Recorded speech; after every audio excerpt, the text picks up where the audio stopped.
I stood frozen as my mother's wine glass shattered against my laboratory wall, red liquid streaming down my research posters, like blood. "You selfish witch!" she screamed at my PhD celebration party. "How dare you keep that $1 million grant when your brother needs it more?" The crowd of professors and colleagues gasped. My father grabbed my laptop ready to smash it, but they didn't know I'd been recording everything for my research documentation. They didn't know this moment would change our family forever. The champagne had been flowing freely in the biomedical engineering department's conference room just an hour earlier. Professor Chen had made a touching speech about my 7 years of dedication, the countless nights I'd spent perfecting my prosthetic design, the 3 jobs I'd juggled through undergraduate school to pay for my education without taking a single loan. My colleagues had applauded when she announced the $1 million grant approval, the largest our department had received in 5 years. I remember feeling a warmth in my chest that had nothing to do with the champagne. Finally, after all these years of being invisible to my family, I had achieved something undeniable, something even my parents couldn't ignore or minimize. Or so I thought. My younger brother Marcus had always been their golden child. 5 years my junior, he'd sailed through life on charm and my parents' unlimited financial support, while I worked the night shift at a medical supply warehouse, attended classes during the day, and tutored chemistry students in between. Marcus was living in a luxury apartment near his private university, his biggest concern being which fraternity party to attend. He'd changed majors 6 times in 5 years. Business, then communications, then marketing, then back to business with a minor in entrepreneurship. Each change came with additional semesters, additional tuition, additional excuses. My parents never questioned it. He's finding himself, my mother would say, writing another check. Brilliant minds need time to discover their true calling. Meanwhile, I'd known my calling since I was 12 when I watched my best friend struggle with a prosthetic arm that cost her family $40,000 and still barely functioned. I promised myself that someday I'd create prosthetics that every child could afford that would work as naturally as the limbs they'd lost. But Marcus, his latest calling had been cryptocurrency. He'd convinced my parents to invest their savings into his revolutionary trading algorithm. 3 months later, he'd lost everything. $200,000 vanished into the digital ether. Yet somehow this failure was spun into a learning experience, a necessary step on his journey to greatness. The thing is, I'd made peace with the favoritism years ago. I'd built my own life, my own success, my own sense of worth that didn't depend on their validation. I had my research, my mentor, Dr. Harrison, my lab family, who celebrated every small breakthrough with me. I thought I'd move past needing their approval. That's why I'd invited them to the celebration, a gesture of goodwill. Look, I wanted to say I made it despite everything. We can move forward now. We can be a real family. The first sign something was wrong came when my colleague, Dr. Jennifer Park, pulled me aside near the dessert table. "Isabel," she said quietly, her eyes darting nervously toward the corner where my brother was holding court with several professors. "I need to tell you something strange. Your brother just introduced himself to Dr. Morrison as the lead researcher on the pediatric prosthetics project." I nearly dropped my plate. "What?" "He's been telling everyone he's the mastermind behind your work. Says you're his assistant helping him with the technical details while he handles the big picture innovation." My stomach turned.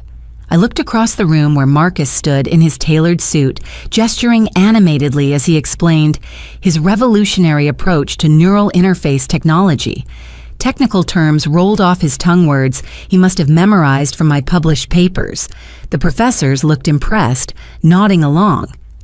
I started walking toward him, my hands shaking slightly, not from anger, but from a deep, bone-tired disappointment. Even here, even now at my moment of triumph, he couldn't let me have it. "Marcus," I called out, my voice steady despite the tremor in my hands. He turned his practiced smile, faltering for just a moment when he saw my expression. "There she is," he announced loudly, "my brilliant sister, the best research assistant anyone could ask for." Research assistant. I kept my voice level professional. We were surrounded by my colleagues, my mentors, the people who actually knew the truth.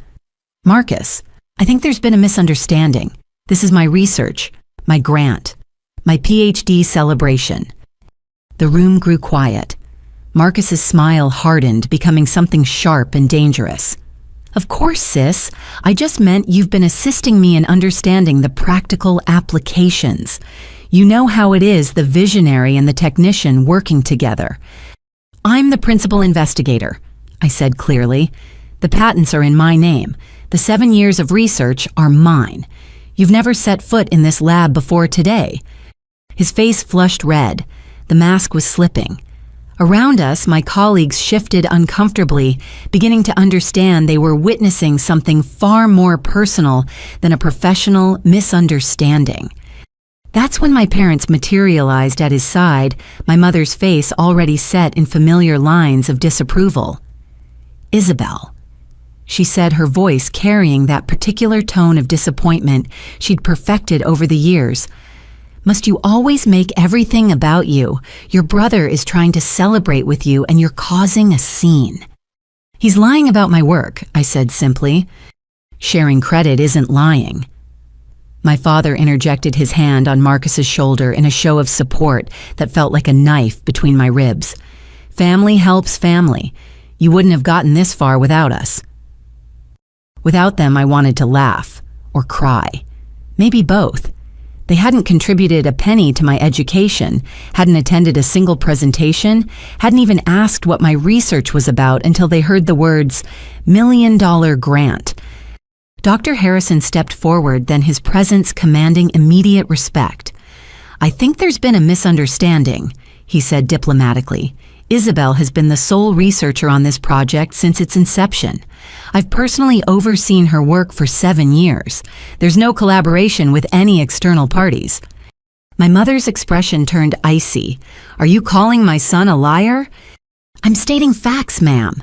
This grant was awarded to Isabel based on her solo research and innovations.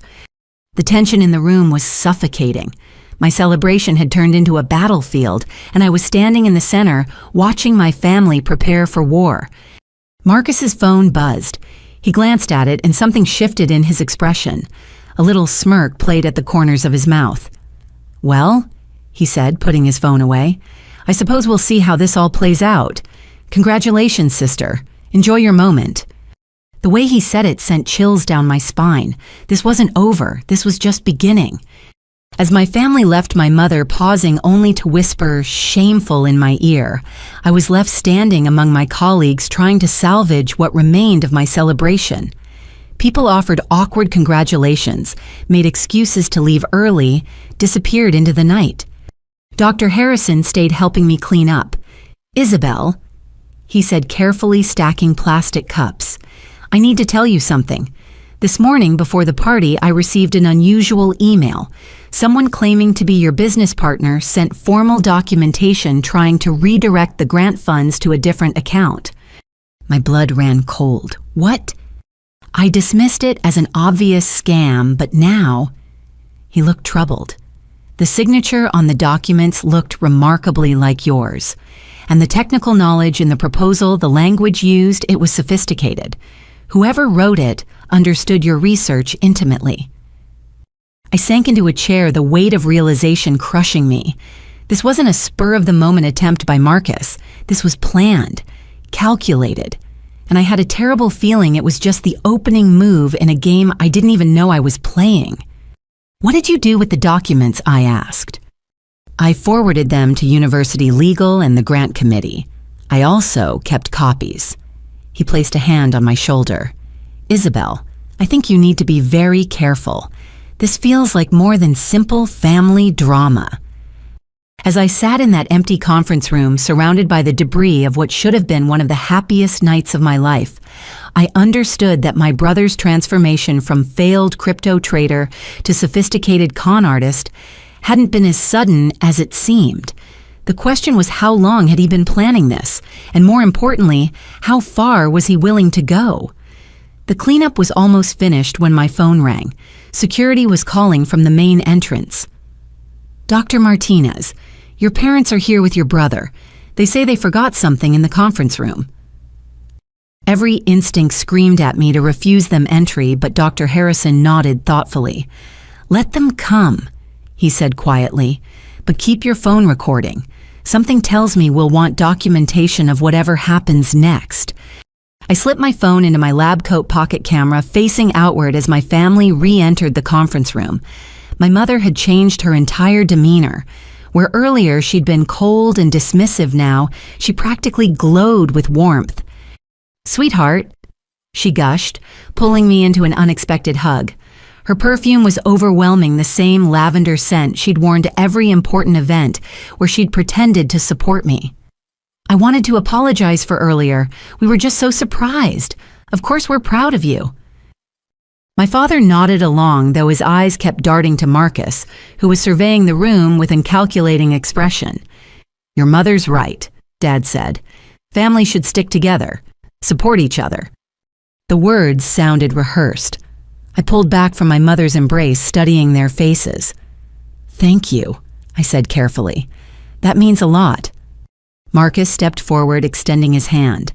"True sis, I got carried away earlier. You know how I am at parties. Too much champagne and I start telling stories." I looked at his outstretched hand, remembering all the times he'd offered false peace, only to strike when my guard was down. But with Dr. Harrison watching, I shook it briefly. "Actually," Marcus continued, his grip tightening before I could pull away, "I have some incredible news. I've been working on starting a medical technology company, revolutionary stuff. And with your technical expertise and my business acumen, we could be unstoppable." "Marcus." I extracted my hand from his. "I already have a position. The grant funding will establish my lab for the next 5 years. But think bigger." He pulled out his phone, swiping to what looked like an elaborate presentation. "Martinez Medical Innovations. You handle the science, I handle the business. We split everything 50-50. I've already got investors interested." "What investors?" Dr. Harrison interjected, his scholarly demeanor sharpening. Marcus barely glanced at him. "Private equity. People who understand the value of family businesses. They're particularly interested in the prosthetics market." My blood chilled. He knew about my research focus, details that had never been publicly released. "How do you know about the prosthetics?" "Oh, Mom's been keeping me updated on your little project," he said casually, still swiping through his presentation. "Smart move, focusing on kids. The sympathy factor alone will drive sales through the roof." Little project, sympathy factor, sales. Every word demonstrated how profoundly he misunderstood my life's work. "This isn't about sales," I said. "It's about giving children their lives back. It's about creating affordable solutions for families who can't spend a year's salary on a prosthetic limb." Right, the altruism angle. Brilliant marketing." Marcus winked at me like we were sharing a secret. "But imagine what we could do with proper funding. Instead of one lab, we could have 20. Instead of helping hundreds of kids, we could help millions." My mother clasped her hands together. "Isn't it wonderful, my children working together at last? This is what I've always dreamed of." "The documentation is already drawn up," my father added, producing a thick folder from his briefcase. When had he even brought a briefcase? "All you need to do is sign and Marcus becomes your equal partner." I looked at the folder like it might bite me. "You had legal documents prepared before even asking me." "We wanted to be ready," Marcus said smoothly. "Strike while the iron's hot and all that. The lawyer said we need to file before the grant money is dispersed to avoid complications." "What lawyer?" Dr. Harrison reached for the folder, but my father pulled it back. "Family business," he said firmly. "With all due respect, Professor, this doesn't concern you." "Actually, it does." Dr. Harrison's voice carried an authority that made my father step back. "Any partnership involving grant funds requires university approval. The grant was awarded to Isabel specifically based on her sole authorship of the research. Adding a partner, especially one with no scientific credentials, would require a complete review." Marcus's friendly mask finally slipped completely. So that's how it is. You've poisoned her against her own family. He turned to me, his eyes dark with anger. 7 years I've waited. 7 years of watching you play teacher's pet, thinking you're so special with your little experiments. Waited for what I asked, though I dreaded the answer. For you to finally amount to something worth having. The words exploded out of him. Do you know how humiliating it's been?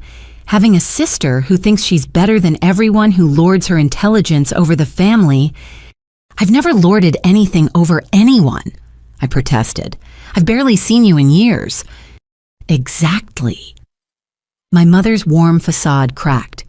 You abandoned us, moved across the country, buried yourself in this lab, acted like we don't exist unless you need us to witness your achievements. You told me I was wasting my life in school, I reminded her. You said real women focus on finding husbands, not PhDs. And look where it's gotten you, she shot back. 32, unmarried, no children, just a bunch of machines and a piece of paper. A piece of paper that's worth $1 million, Marcus interjected. Money that could save our family if you weren't so selfish. Save the family from what? But even as I asked, pieces were clicking into place. The way they'd all arrived together, the prepared documents, the investor story. You're in financial trouble. My father's shoulders sagged slightly. Your brother's business ventures haven't all been successful. You mean his crypto scam, I said flatly, the one that cost you your retirement savings. It wasn't a scam. Marcus slammed his hand on the table. The market shifted. It happens. But with your grant money, I could recover everything. Make it right. My grant money is for research, for helping children. We're your family. My mother's voice rose to a shriek. We sacrificed everything for you. What sacrifices? I was genuinely bewildered. I paid for everything myself, worked 3 jobs, lived on ramen and hope. What exactly did you sacrifice? We gave you life, she was screaming now. We raised you, and this is how you repay us by hoarding your success while your brother suffers. Dr. Harrison stepped between us. I think it's time for you to leave. We're not going anywhere, Marcus snarled. Not until she signs these papers. Then I'll call security. Dr. Harrison reached for his phone. What happened next seemed to unfold in slow motion. Marcus lunged for the documents on the table. My father tried to block Dr. Harrison. My mother, in her fury, grabbed the nearest thing, an empty champagne bottle, and hurled it at the wall behind me. The bottle exploded against my research poster, the one showing little Bethany Chen, the first child who'd tested my prototype. Her smiling face was now obscured by glass shards and champagne residue. You want to choose strangers over family. My mother grabbed another bottle. Then you can explain to them why there's no research left. She threw it at my laptop still open on the podium with my presentation slides. The screen cracked, spider webbing across the data I'd spent months compiling. Stop! I rushed forward, but Marcus caught my arm. Sign the papers, he hissed in my ear, or we'll destroy everything you've built. Security burst through the doors, then 2 uniformed guards taking in the scene of destruction. Dr. Harrison was already on the phone with campus police. My family froze, finally seeming to realize they'd crossed a line. This isn't over, my mother said as the guards escorted them out. Her voice had dropped to something low and venomous. You think you've won. You have no idea what we're capable of. No idea what Marcus has already put in motion. As they were led away, Marcus called back over his shoulder. Check your lab tonight, sis. Check it real carefully. Oh, and that recording you think you're making, lawyers love to see how recordings can be edited these days. Deep fakes are amazing technology. The doors closed behind them, leaving Dr. Harrison and me standing among the wreckage of my celebration. Glass crunched under our feet. Champagne dripped from ruined posters. My laptop wheezed and died with a final electronic gasp. Isabel, Dr. Harrison said quietly. What did he mean about checking your lab? I was already running my heels, clicking frantically against the tile floors as I raced through the building. My hands shook as I fumbled with my key card at the lab entrance. The light turned green. The door opened. Everything looked normal. Too normal. Perfectly arranged exactly as I'd left it that afternoon. But something felt wrong. A scent in the air that didn't belong. Cologne. Marcus's cologne. I moved deeper into the lab, examining each workspace, each piece of equipment. Nothing seemed disturbed until I reached my office in the back. There on my desk sat a single champagne glass and a note in Marcus's handwriting. Phase 1 complete. Hope your insurance is up to date. Love, your favorite brother. My hands trembled as I picked up the note. Dr. Harrison appeared behind me, breathing hard from running. We need to call the police, he said immediately. This is a threat. But I was already pulling up my computer, accessing the university's administrative portal.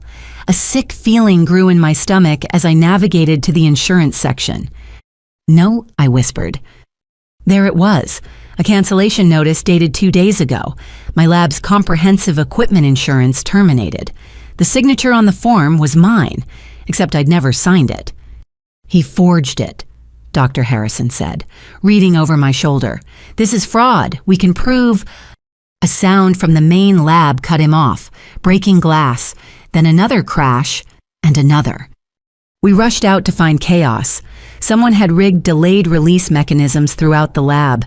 Bottles of chemicals were falling from shelves, microscopes toppling from benches, computers sparking and dying. Years of work being systematically destroyed by some kind of timer system. I grabbed the fire extinguisher, trying to save what I could, but it was like fighting a tide.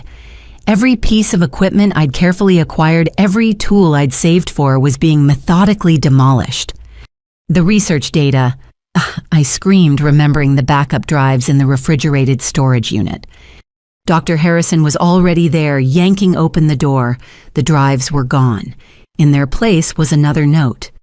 Did you really think I'd let you keep all the credit? See you at the review board. M. I sank to my knees among the wreckage, finally understanding the full scope of what was happening. This wasn't just about money. This wasn't even just about the grant.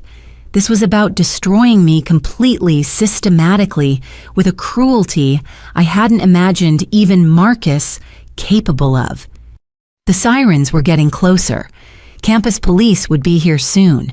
They'd document everything, take statements, promise investigations. But I knew with terrifying clarity that this was only the beginning.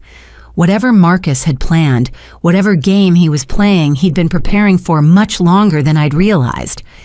As I knelt there in the ruins of my life's work, one thought crystallized with perfect clarity. My family wasn't just dysfunctional. They were dangerous. And they'd just declared war.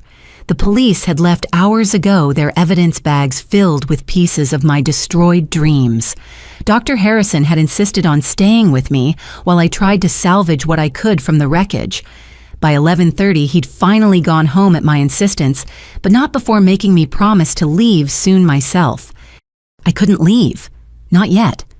Among the debris, I'd found fragments of my original prototype design, the one I'd hand-drawn 5 years ago during a particularly inspiring night. It was water-damaged and torn, but still partially readable.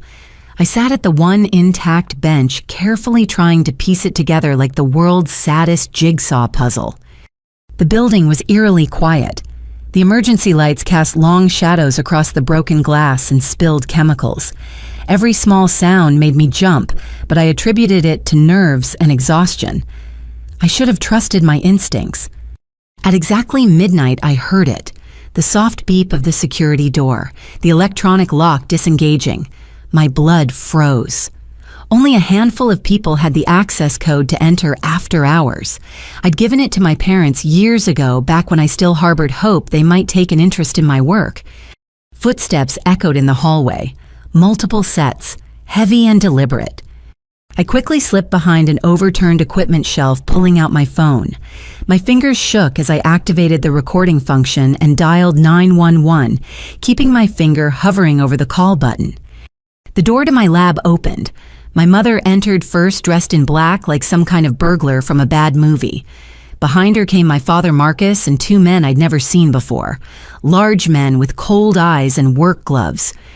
"Spread out," Marcus commanded, his voice carrying an authority I'd never heard before. Priority items are anything with data storage, any intact prototypes, and the main server in the back office. Destroy everything else. Marcus, the police were already here, my father said nervously. Maybe we should... Should what, Dad? Marcus cut him off. Let her rebuild. Let her present to the grant committee next week with evidence of her groundbreaking work. No. We finish this tonight. They moved through the lab methodically. What the timer devices hadn't destroyed, they did.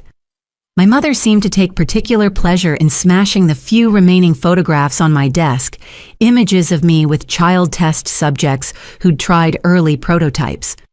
Look at her, she sneered, grinding her heel into a photo of me with Bethany Chen, playing savior to other people's children while ignoring her own family. She was always like this. My father agreed, sweeping an entire shelf of reference books onto the floor. Too good for us, too special. Remember when she won that science fair in high school? Wouldn't even let us put the trophy in the living room. Said it belonged in her room where she could study it for motivation. Pretentious even at 16, Marcus laughed, but not smart enough to see this coming. One of the large men called out from the storage area, "Hey boss, there's a locked cabinet here. Want me to break it?" "Everything," Marcus confirmed. "Leave nothing she can use." I pressed myself further into the shadows, my phone capturing every word, every crime. The emergency exit was 20 feet away. If I could just... Wait, my mother's voice cut through the destruction. "Do you smell that?" My heart hammered against my ribs. She was sniffing the air like a bloodhound. "Jasmine," she said slowly. "Isabel's shampoo. She's been here recently." "The cops said she left at 9, one of the men reported. "No." My mother's eyes swept the room. "She never leaves when there's work to do. She's here somewhere. Find her." They spread out, searching methodically. I held my breath, calculating distances, exits, options. The phone in my hand was my only weapon, the video my only hope of justice. Marcus was getting closer to my hiding spot. Come out, sister dear," he called in a sing-song voice. "We just want to talk, have a family discussion about your future." I made my decision. In one movement, I burst from behind the shelf and sprinted for the emergency exit. The alarm would sound, security would come, I just had to make it. One of the large men moved faster than his size suggested. He caught my arm just as I reached the door, spinning me around. My phone flew from my hand, skittering across the floor. "Got her," he announced. They surrounded me quickly. My mother picked up my phone, examining it with disgust. "Recording us, your own family." She threw it against the wall, but I'd already uploaded everything to the cloud. A small victory. "Let me go," I said, surprised by how steady my voice sounded. "Security will be here any minute." Marcus laughed. "Security? You mean Jerry, who's currently enjoying a very long bathroom break thanks to the coffee one of my associates brought him. We have at least an hour." "What do you want?" I asked, though I already knew. "Simple," my mother said. "You're going to sign over the grant. You're going to name Marcus as co-investigator. You're going to publicly acknowledge that the research was a joint effort from the beginning. And if I refuse..." The two men stepped closer. Marcus pulled out his phone, showing me a video. It was me, but the words coming out of my mouth weren't mine. "I've been falsifying data for years," the fake me said. "The prosthetics don't work. I've been scamming the university." "Deep fake technology is incredible these days," Marcus said conversationally. "My friends here are experts. They've already created dozens of videos. You admitting to fraud, to stealing research, to inappropriate relationships with test subjects' families, all very convincing." "No one will believe that," I said, but my voice wavered. "Won't they?" My mother smiled coldly. A woman under pressure, about to lose her brother's investment, desperate to keep her grant people crack all the time. And with your history of mental health struggles... What mental health struggles? I was genuinely confused. "The ones documented in your medical files," my father said quietly. "The therapy sessions, the anxiety medication, the breakdown during your 3rd year." I've never had therapy. I've never taken anxiety medication. But even as I said it, a chill ran down my spine. You created false medical records.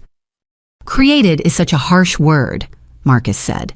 Let's say we enhanced reality, just like we're going to enhance your research by adding my name to it. One of the men grabbed my arms, holding me still while Marcus produced documents from his jacket. Sign, he ordered. No. The man's grip tightened painfully. My mother stepped close, her breath hot on my face. You stupid, stubborn girl, do you think this is a game? Do you know what Marcus owes? Who he owes it to? The Russians are not patient people. My father added, his face gray with fear.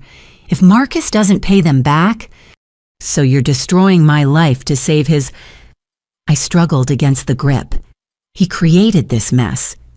He's family, my mother screamed. You help family. You sacrifice for family. That's what love means. Love? I laughed bitterly. This isn't love. This is extortion. This is abuse. This is... The slap came so fast I didn't see it. My mother's hand connected with my cheek hard enough to snap my head sideways. Don't you dare lecture me about love. I carried you for 9 months. I gave up my career for you. You were a part-time receptionist, I said, tasting blood. And you quit because you didn't like waking up early. She raised her hand again, but Marcus caught it. Enough. We're not here to debate family history. He held the papers in front of me again. Sign or we release the videos tonight. Your career will be over before sunrise. No university will touch you. No journal will publish you. You'll be radioactive. I looked at each of their faces. My mother's twisted with rage, my father's weak with complicity, Marcus's cold with desperation. These people who shared my blood but had never shared my dreams, my values, my heart.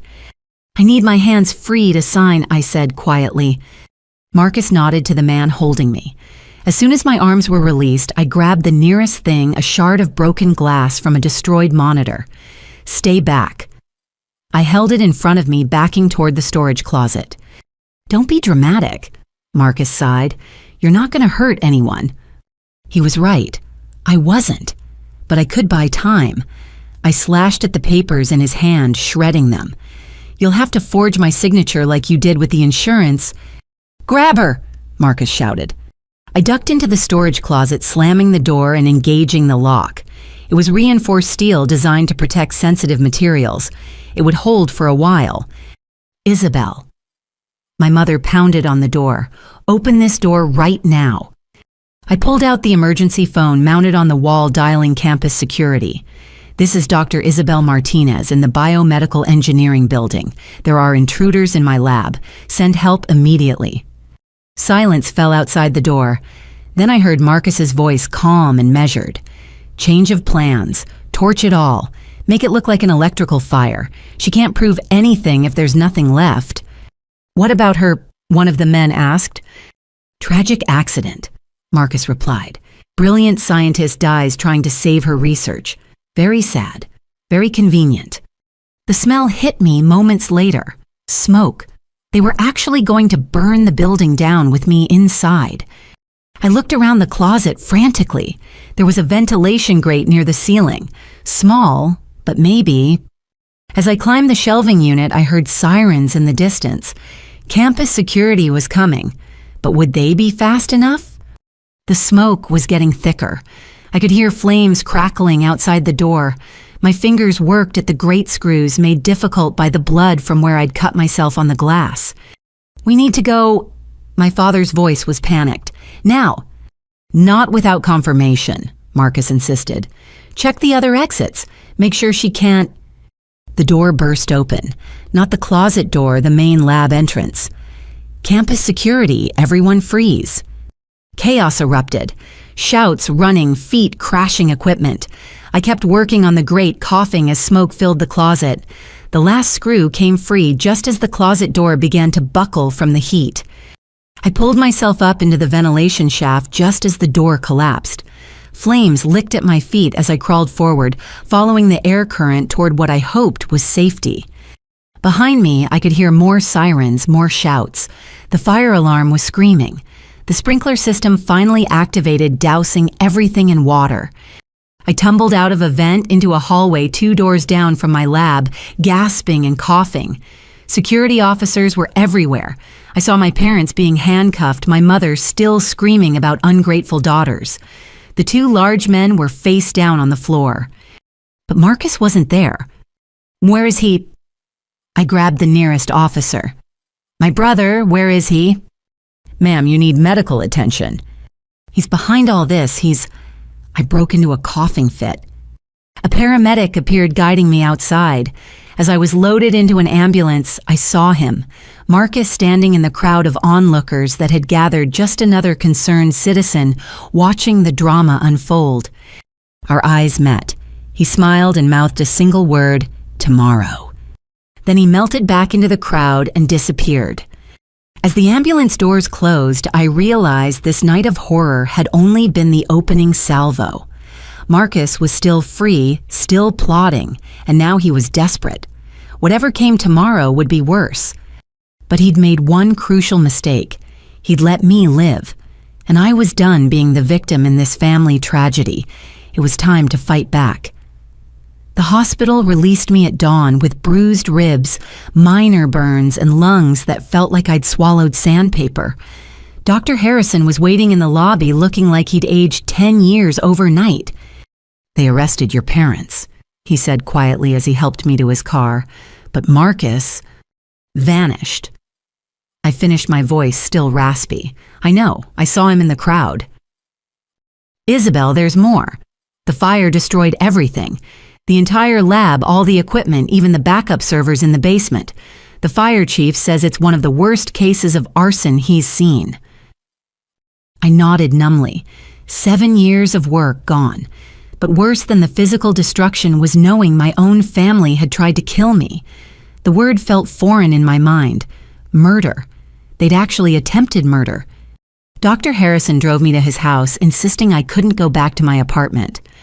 If Marcus is still out there, he was right. I accepted his guest room, gratefully collapsing into bed as exhaustion overtook me. But sleep brought no peace, only nightmares of smoke and my mother's screaming face. I woke to my phone ringing, unknown number. Against my better judgment, I answered. Dr. Martinez, this is David Chen from University Insurance Services. I need to speak with you urgently about your lab coverage. My stomach dropped. The policy was canceled. I know, it was fraud. That's just it, he interrupted. We've been investigating since the fire. The cancellation was definitely fraudulent, but there's something else, something worse. We agreed to meet at a coffee shop on campus. I arrived to find Mr. Chen already there, a thin man with worried eyes and a briefcase full of documents. Coffee, he offered. Answers. I countered, too exhausted for pleasantries. He pulled out a file. The cancellation was submitted 2 days ago using your forged signature. We can prove that. But during our investigation, we discovered something troubling. A new policy was taken out on your lab equipment the same day, under a different name. He slid a paper across to me. The policyholder's name made my blood run cold, Marcus Martinez. He insured my equipment under his name. For twice its actual value, Mr. Chen confirmed. With himself as the sole beneficiary, the policy specifically covered fire damage. The full implication hit me like a physical blow. He planned to burn it from the beginning. This was never about making me share the grant. It was about collecting insurance money. $2.3 million to be exact, Mr. Chen said grimly. The claim was filed this morning less than 6 hours after the fire. But that's fraud. Proving it is the challenge.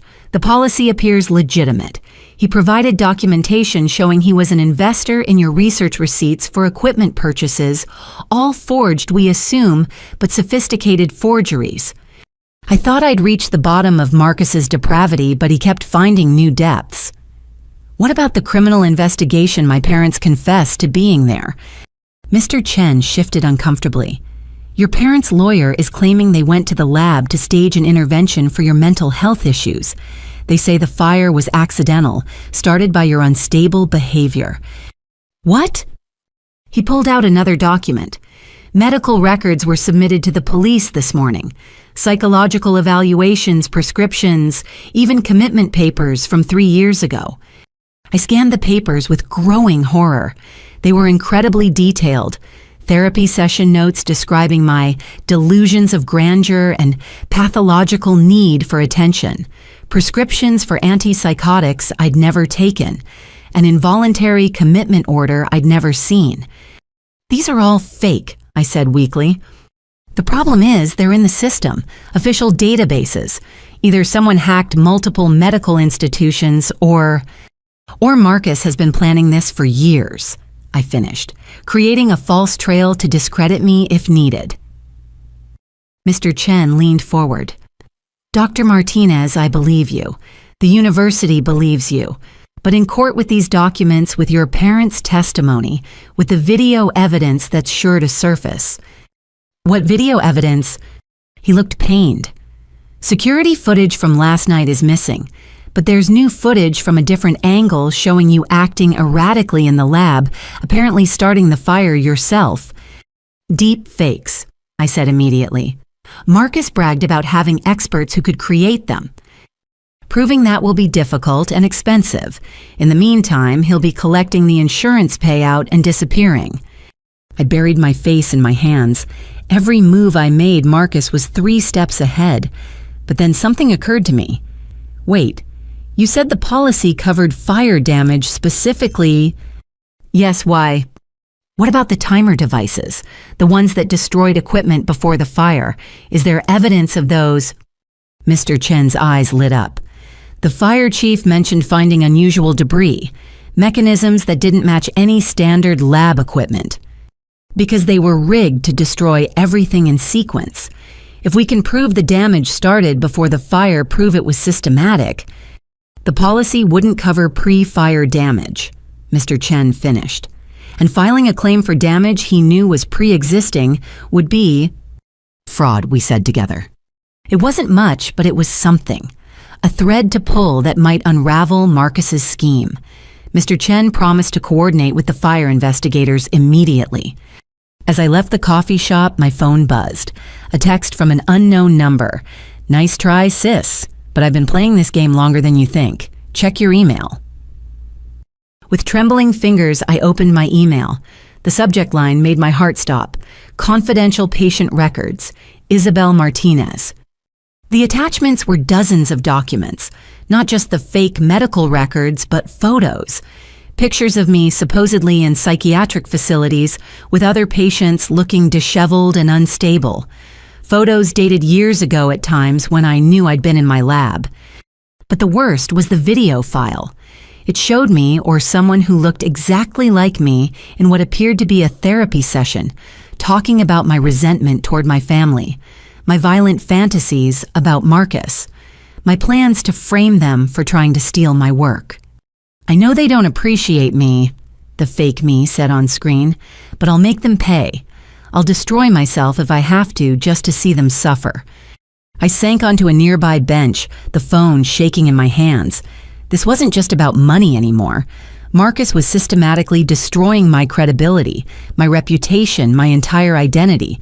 By the time he was done, I wouldn't just lose my grant. I'd be unemployable, possibly institutionalized. Another text arrived. Surrender the grant and disappear, or this goes viral. You have 24 hours. I looked around the campus I'd called home for 7 years. Students walked by chatting about classes living normal lives. None of them knew that a war was being waged in their midst, a battle for truth against an enemy who'd weaponized technology and family bonds into instruments of destruction. But as I sat there, something hardened inside me. Marcus thought he'd won. He thought I'd crumble, give in, disappear like he demanded. He was wrong. I might be outgunned and outmaneuvered, but I had something he didn't. I had the truth. And I had 7 years of scientific training in documenting, analyzing, and proving hypotheses. If Marcus wanted to play this game, I'd play. But I'd play by my rules. And the first rule was simple in science as in life. The truth always finds a way. I stood up, squaring my shoulders. Time to stop being the victim. Time to start being the researcher. And my first research question was simple. Who was Marcus Martinez really, and what skeletons were hiding in his perfectly tailored closet? The private investigator's office was tucked between a dry cleaner and a tax preparation service so unremarkable that I walked past it twice before finding the right door. Samantha Webb had come highly recommended by the university's legal team, though they'd been careful to note they couldn't officially endorse hiring her. Dr. Martinez. She greeted me, her handshake firm and brief. She was younger than I'd expected, maybe 40, with sharp eyes that seemed to catalog everything about me in seconds. Please have a seat. Tell me why you need my services. For the next hour, I laid out everything.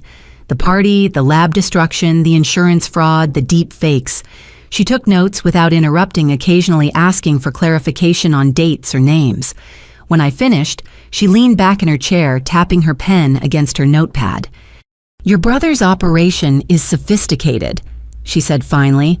This level of planning, the technical expertise required the forged documents in official systems. This isn't amateur hour. He has help, professional help. Can you find out who? I can find out everything, she said with quiet confidence. But I need to warn you, when families turn like this, when money's involved, what I uncover might be worse than what you already know. I need the truth, I said firmly, whatever it is. She nodded. I'll start with financial records. Follow the money, find the motive. I'll need any information you have about your family's finances, past and present. I gave her what I knew, which wasn't much. My parents had always been secretive about money, especially around me. I'd assumed it was because they didn't want me asking for help with school expenses. 3 days later, Samantha called. We need to meet, not at my office. Too many eyes.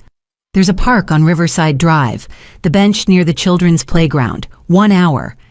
I found her feeding pigeons, looking like any other person enjoying a sunny afternoon. She didn't acknowledge me until I sat down, then slid a thick envelope onto the bench between us. Your parents' house has been refinanced 3 times in the last 5 years. She began without preamble, each time to cover Marcus's debts, but that's just the beginning. I opened the envelope, scanning documents that made my head spin. Loan applications, bank statements, legal notices. Marcus has been sued 6 times for fraud, Samantha continued. Different states, different schemes, but always the same pattern. He finds investors, promises revolutionary returns, then vanishes when the money disappears. Each time your parents bail him out, seal the records, move him to a new city to start fresh. 6 times. I couldn't process it. How did I not know? Because you were deliberately kept in the dark. But here's where it gets interesting. She pointed to a particular document. 3 years ago, Marcus tried to run his biggest con yet. The target was a tech entrepreneur named James Morrison. The scheme failed, but Morrison didn't just sue. He hired his own investigators. They found something your family's been hiding for decades. She handed me another set of papers. As I read, my world tilted off its axis. This can't be right, I whispered. Your maternal grandmother, Ellen Foster, died 10 years ago. Official cause was a stroke. But Morrison's investigators found inconsistencies. Your grandmother had changed her will just 2 weeks before her death, leaving everything to Marcus. The previous will had divided her considerable estate equally among all grandchildren. I remember that, I said slowly. Mom said Grandma wanted to help Marcus get established in business. I was hurt, but... The signature on the new will was forged, Samantha said flatly. A handwriting expert confirmed it. But by the time anyone might have questioned it, your grandmother was dead and cremated. No autopsy. Your mother handled all arrangements. The implication hung between us like a physical presence. You're suggesting my mother and Marcus... I'm presenting facts. Your grandmother was in excellent health, according to her doctor. She'd just returned from a cruise. Then suddenly, she has dinner with your family, suffers a massive stroke, and dies within hours. The will is executed immediately. Marcus gets $2.8 million, and within 6 months it's all gone on another failed scheme. I felt sick. Even if that's true, it was 10 years ago. How does it connect to now? Samantha pulled out her phone, showing me a recording. Your brother's ex-fiancée, Sarah Chen, contacted me after I started making inquiries. She has quite a story to tell. Sarah's voice filled the space between us. Marcus kept trophies, documents, recordings, photos. He said they were his insurance policy proof that his family was in everything with him. He showed me once when he was drunk. There were medical files, forged wills, even recordings of his mother coaching him on what to say to investors. He said if he ever went down, they'd all go with him. Where are these documents now? I heard Samantha ask on the recording. He keeps them in a storage unit in Queens, Unit 473 at Secure Store on Northern Boulevard. But there's more. He recorded conversations with his mother about you. They've been planning to take your research for years, ever since you published your first paper. They knew you'd eventually create something valuable. I paused the recording, my hands shaking. They killed her. They killed my grandmother for money. That's for law enforcement to determine, Samantha said carefully. But there's more you need to hear. The recording continued. Sarah's voice grew more emotional. The worst part was listening to them laugh about it, how they'd convinced Ellen to trust them, how easy it was to put the medication in her wine, how stupid the authorities were for not questioning a stroke in a 70-year-old woman. Medication, Samantha's voice prompted. Marcus bragged about it, said his mother had gotten it from a friend who worked in a hospital, something that mimicked stroke symptoms perfectly, untraceable after 24 hours. I stopped the recording, unable to listen anymore. The grandmother who'd taught me to love science, who'd encouraged my dreams when no one else would have been murdered by her own daughter and grandson. This recording isn't enough for a murder charge after all these years, Samantha said gently, but it establishes pattern and intent. Combined with what they've done to you, the FBI, I said suddenly. Research grant fraud is federal. If we can prove the pattern of crimes across state lines, now you're thinking like an investigator, Samantha approved. But first we need those documents from the storage unit, and we need them before Marcus realizes we know about them. How do we get them? We can't break in. Samantha smiled grimly. We don't have to. Sarah still has a key. She's willing to cooperate fully in exchange for immunity.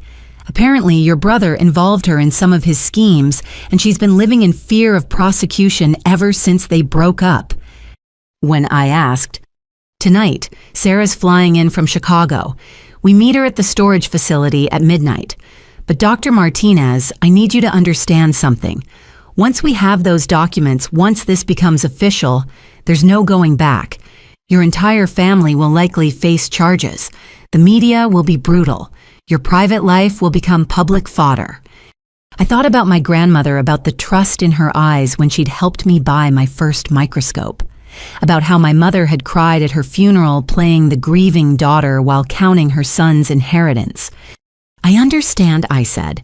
When do we meet? I'll text you the details. And Dr. Martinez, don't go anywhere alone. Don't trust anyone. If Marcus gets wind of this... She didn't need to finish. I'd already survived one murder attempt. I knew there'd be another. As I walked back to Dr. Harrison's house, where I was still staying, my phone rang. My mother's lawyer.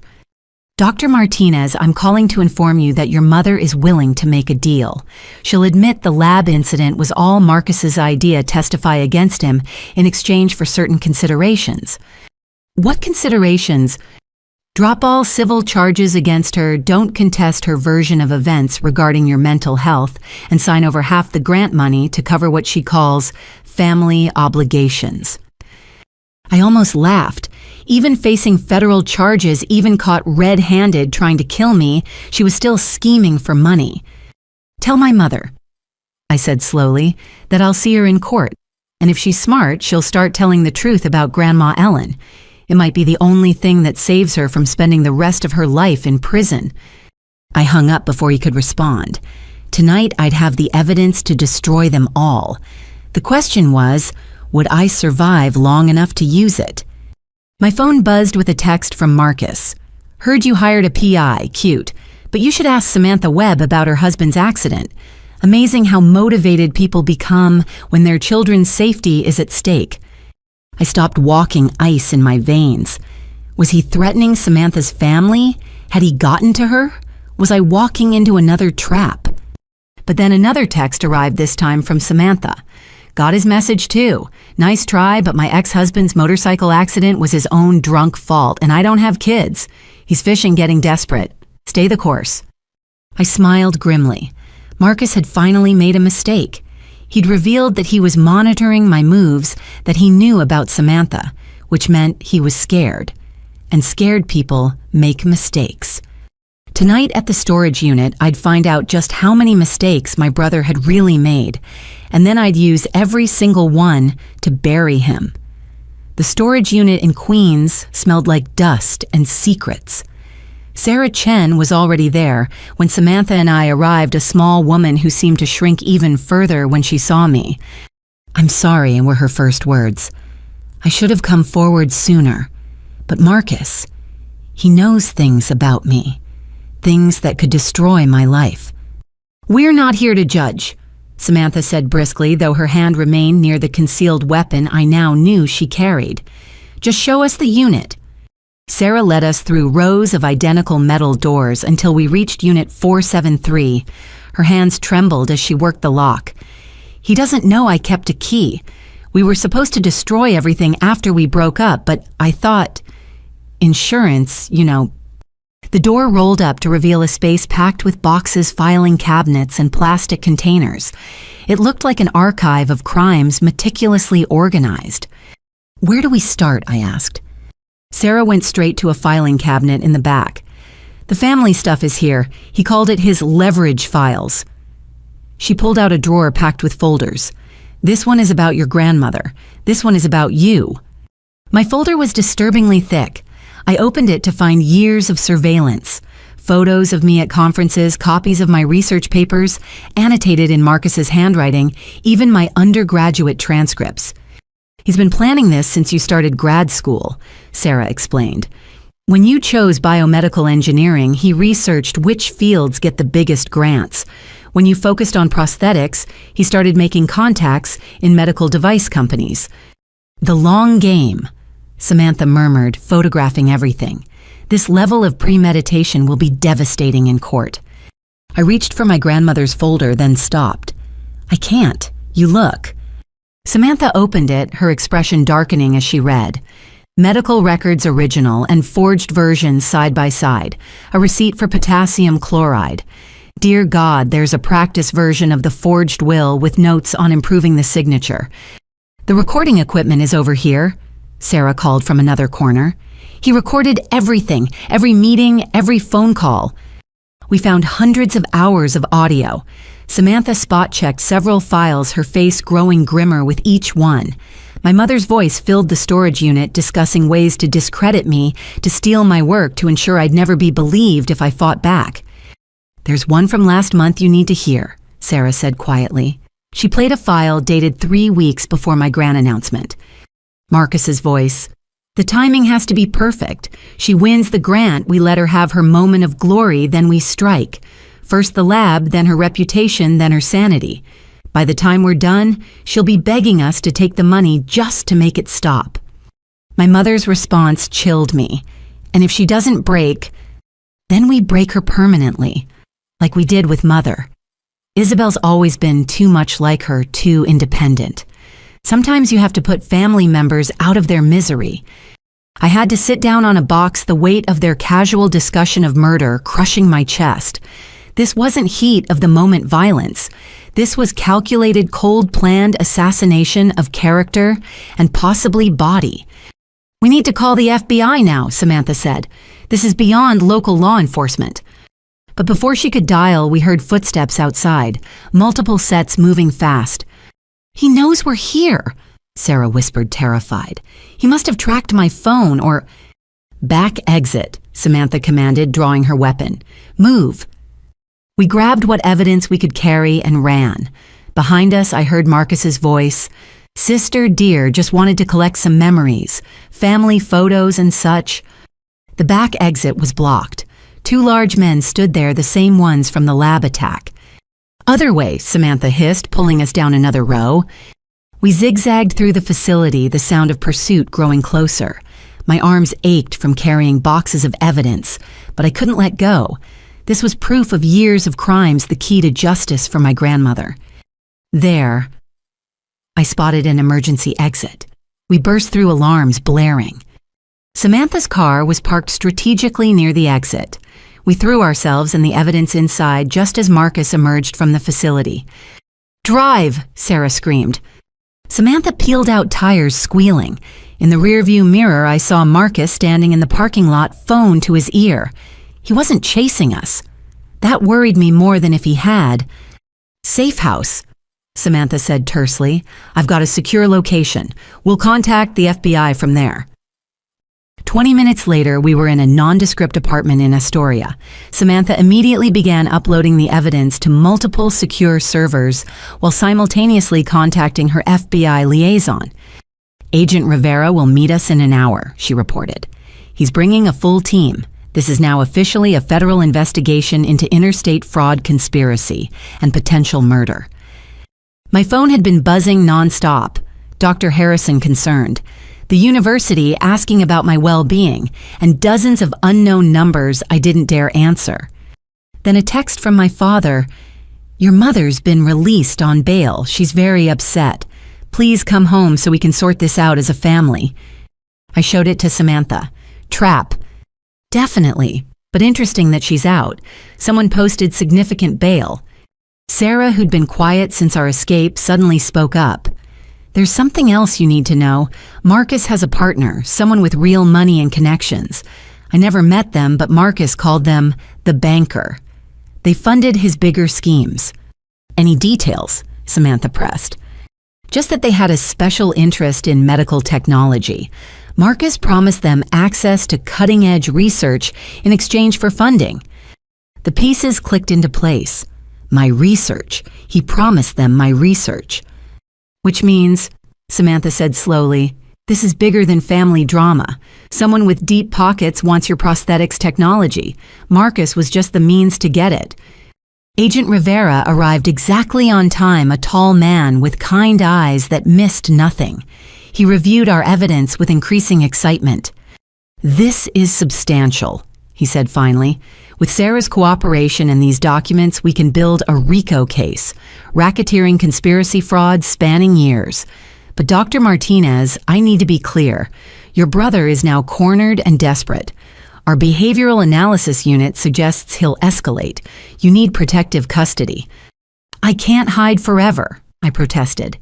"I have to present to the grant committee next week. If I don't show up, they'll revoke the funding." "Then we'll provide security," Rivera decided. "But first we need to move on these storage units before Marcus can destroy the evidence. Ms. Chen, are you willing to wear a wire?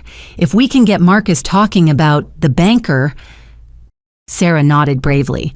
"I'll do it, but I want immunity. Full immunity for anything he might reveal I was involved in." "I'll make the call," Rivera said. As he stepped away to phone his superiors, Samantha's computer pinged. New email. She opened it and her face went white. "What I asked..." She turned the screen toward me. It was a video file. The thumbnail showed the inside of Dr. Harrison's house. My mentor tied to a chair, Marcus standing beside him. "No," I breathed. The message was simple. 1 hour. Come alone. You know where. Bring all evidence or the professor takes the blame for everything. I have video of him confessing to masterminding the grant fraud. Your choice, sis." Agent Rivera saw our faces and hurried back. "What's happened?" I showed him the email. He immediately began making calls, mobilizing units, but I already knew what I had to do. "He'll kill Dr. Harrison if he sees FBI agents," I said. "This is between Marcus and me now." "Absolutely not," Rivera said firmly. "This is exactly what he wants, you walking into a trap." But I was already thinking like a researcher again. Hypothesis. Marcus was desperate enough to kidnap an innocent man. Variable. He needed me to come alone. Experiment. Give him what he wanted, but on my terms. I have an idea, I said slowly. But we'll need Sarah to be very brave and we'll need to work fast. As I outlined my plan, I saw respect dawn in Rivera's eyes. Maybe I wasn't just a victim anymore. Maybe I was finally becoming the fighter my brother had always feared I could be. The war between us was entering its final phase. Only one of us would survive it intact, and for Dr. Harrison, for my grandmother, for justice itself, I was determined it would be me. The plan we'd hatched in that Astoria safe house was risky, but it had worked. Sarah had worn a wire and met Marcus at his specified location, an abandoned warehouse in Brooklyn. While he was distracted with her, the FBI had extracted Dr. Harrison safely. Marcus's rage when he realized he'd been outmaneuvered was captured in vivid audio, along with his threats against me, confessions about the insurance fraud, and crucially several references to the banker who was pressuring him for results. But Marcus had escaped during the raid, vanishing into the night like the ghost he'd become. And now 3 days later, I sat outside the University Grant Committee hearing room, knowing he was still out there, still plotting. Dr. Martinez. The committee secretary opened the door. They're ready for you. The room was packed. The 5 committee members sat at their curved table, but the audience section was unusually full. Word had gotten out about the drama surrounding my grant, and academic vultures had gathered to witness what they assumed would be my downfall. I took my seat at the candidate table, placing my salvaged research notes in front of me. The committee chair, Dr. Elizabeth Warren, regarded me with sympathy tinged with professional distance. Dr. Martinez, given the extraordinary circumstances surrounding your grant, we've convened this emergency review. You'll have the opportunity to present your case, followed by other interested parties. My stomach dropped as the door opened again. My mother entered, dressed in a conservative suit I'd never seen her wear, followed by a man in an expensive gray suit, who could only be her lawyer. She'd lost weight in jail, and her usually perfect hair showed gray roots.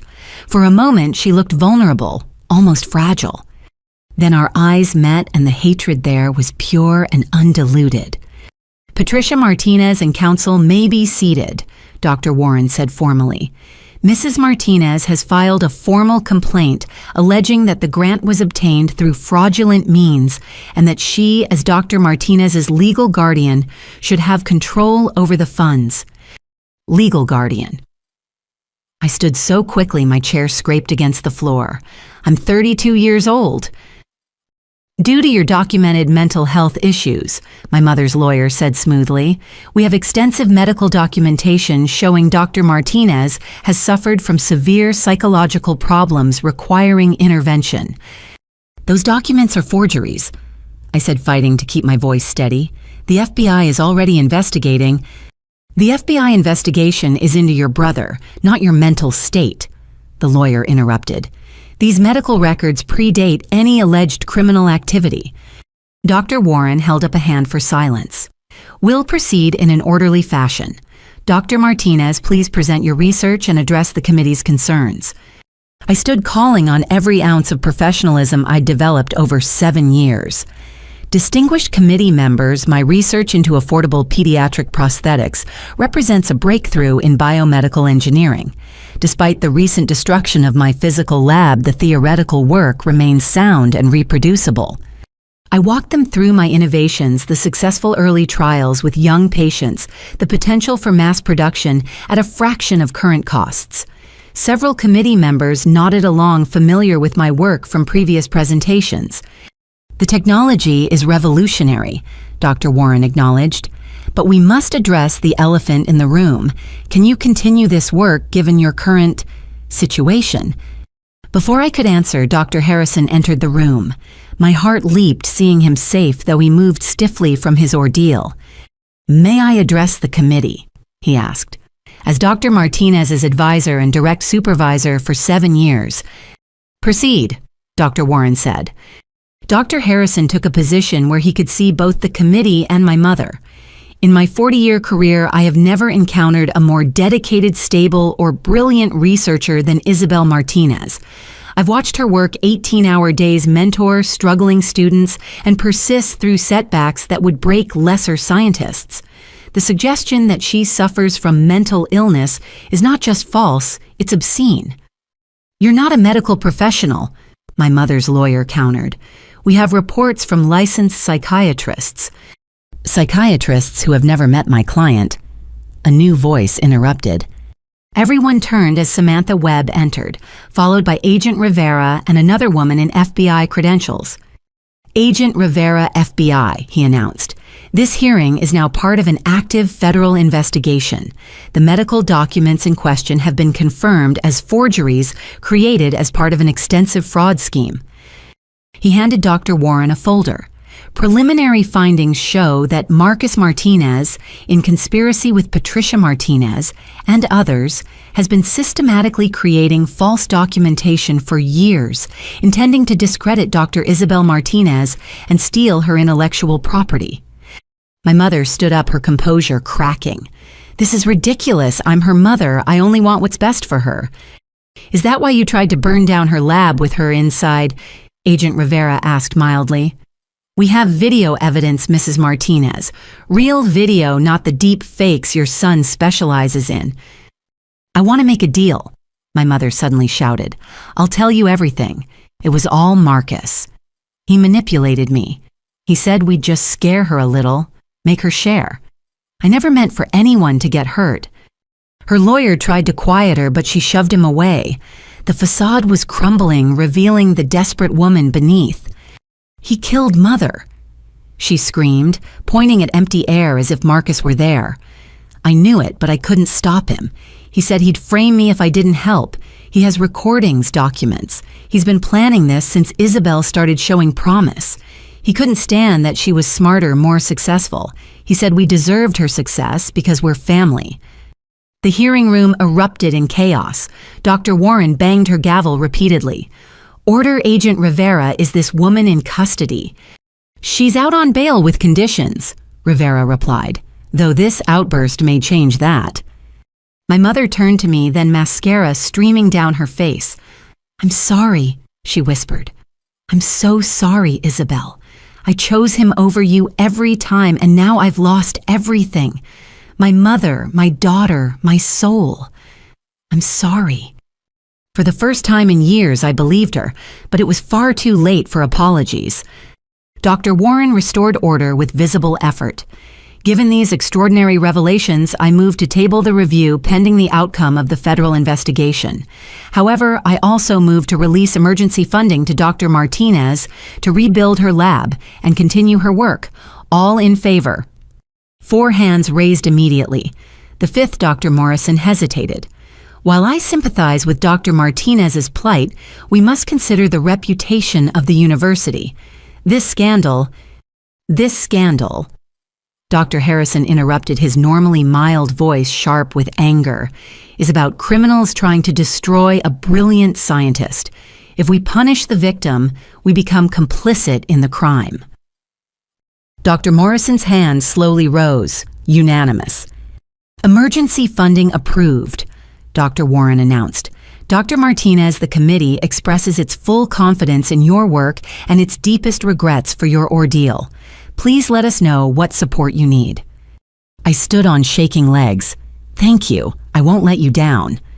As the hearing concluded, my mother was led away by FBI agents, her broken apologies echoing in the hallway. Her lawyer packed up silently, probably calculating his fees for what would be a very long case. Dr. Harrison enveloped me in a fatherly hug. "You did it," he murmured. "You stood up to them all." "Marcus is still out there," I reminded him. Agent Rivera approached. "Not for long. Your mother's confession gave us new leads. We'll find him." But I wasn't so sure. Marcus had proven himself a master of reinvention of escape, and now, cornered and desperate, he was more dangerous than ever. As if summoned by my thoughts, my phone buzzed. Unknown number, but I knew who it was. "Congratulations, sis. You've destroyed our mother. Are you proud, but this isn't over? The banker wants what I promised, and I always deliver. See you soon." I showed the message to Rivera, who immediately began tracing procedures, but Marcus would be long gone from wherever he'd sent it. The war had taken a terrible toll. My mother broken and facing prison, my father nowhere to be found, my life's work in ashes. But I was still standing, still fighting. And I would rebuild, stronger, better, ready for whatever Marcus threw at me next. Because this wasn't just about me anymore. It was about every child waiting for a prosthetic they could afford, every family destroyed by a predator like Marcus, every dreamer who'd been told their work belonged to someone else simply because of blood ties. I would win this war, for all of them. The FBI raid on Marcus's apartment happened at dawn, 2 weeks after the hearing. I wasn't there, of course, but Agent Rivera called me immediately after. "You need to see this," he said, his usual professional calm cracked. "Can you come to the field office?" I found Rivera in a conference room that looked like a financial crimes unit had exploded. Boxes of documents covered every Surface laptops, hummed on tables, and a massive whiteboard showed a spider web of connections that made my head spin. "Your brother Rivera," began without preamble, "is not just a con artist. He's been running a sophisticated international fraud ring targeting research grants and academic institutions." He handed me a file. Inside were photographs of Marcus with different appearances, bearded, clean-shaven hair, dyed wearing glasses. Different names on different IDs.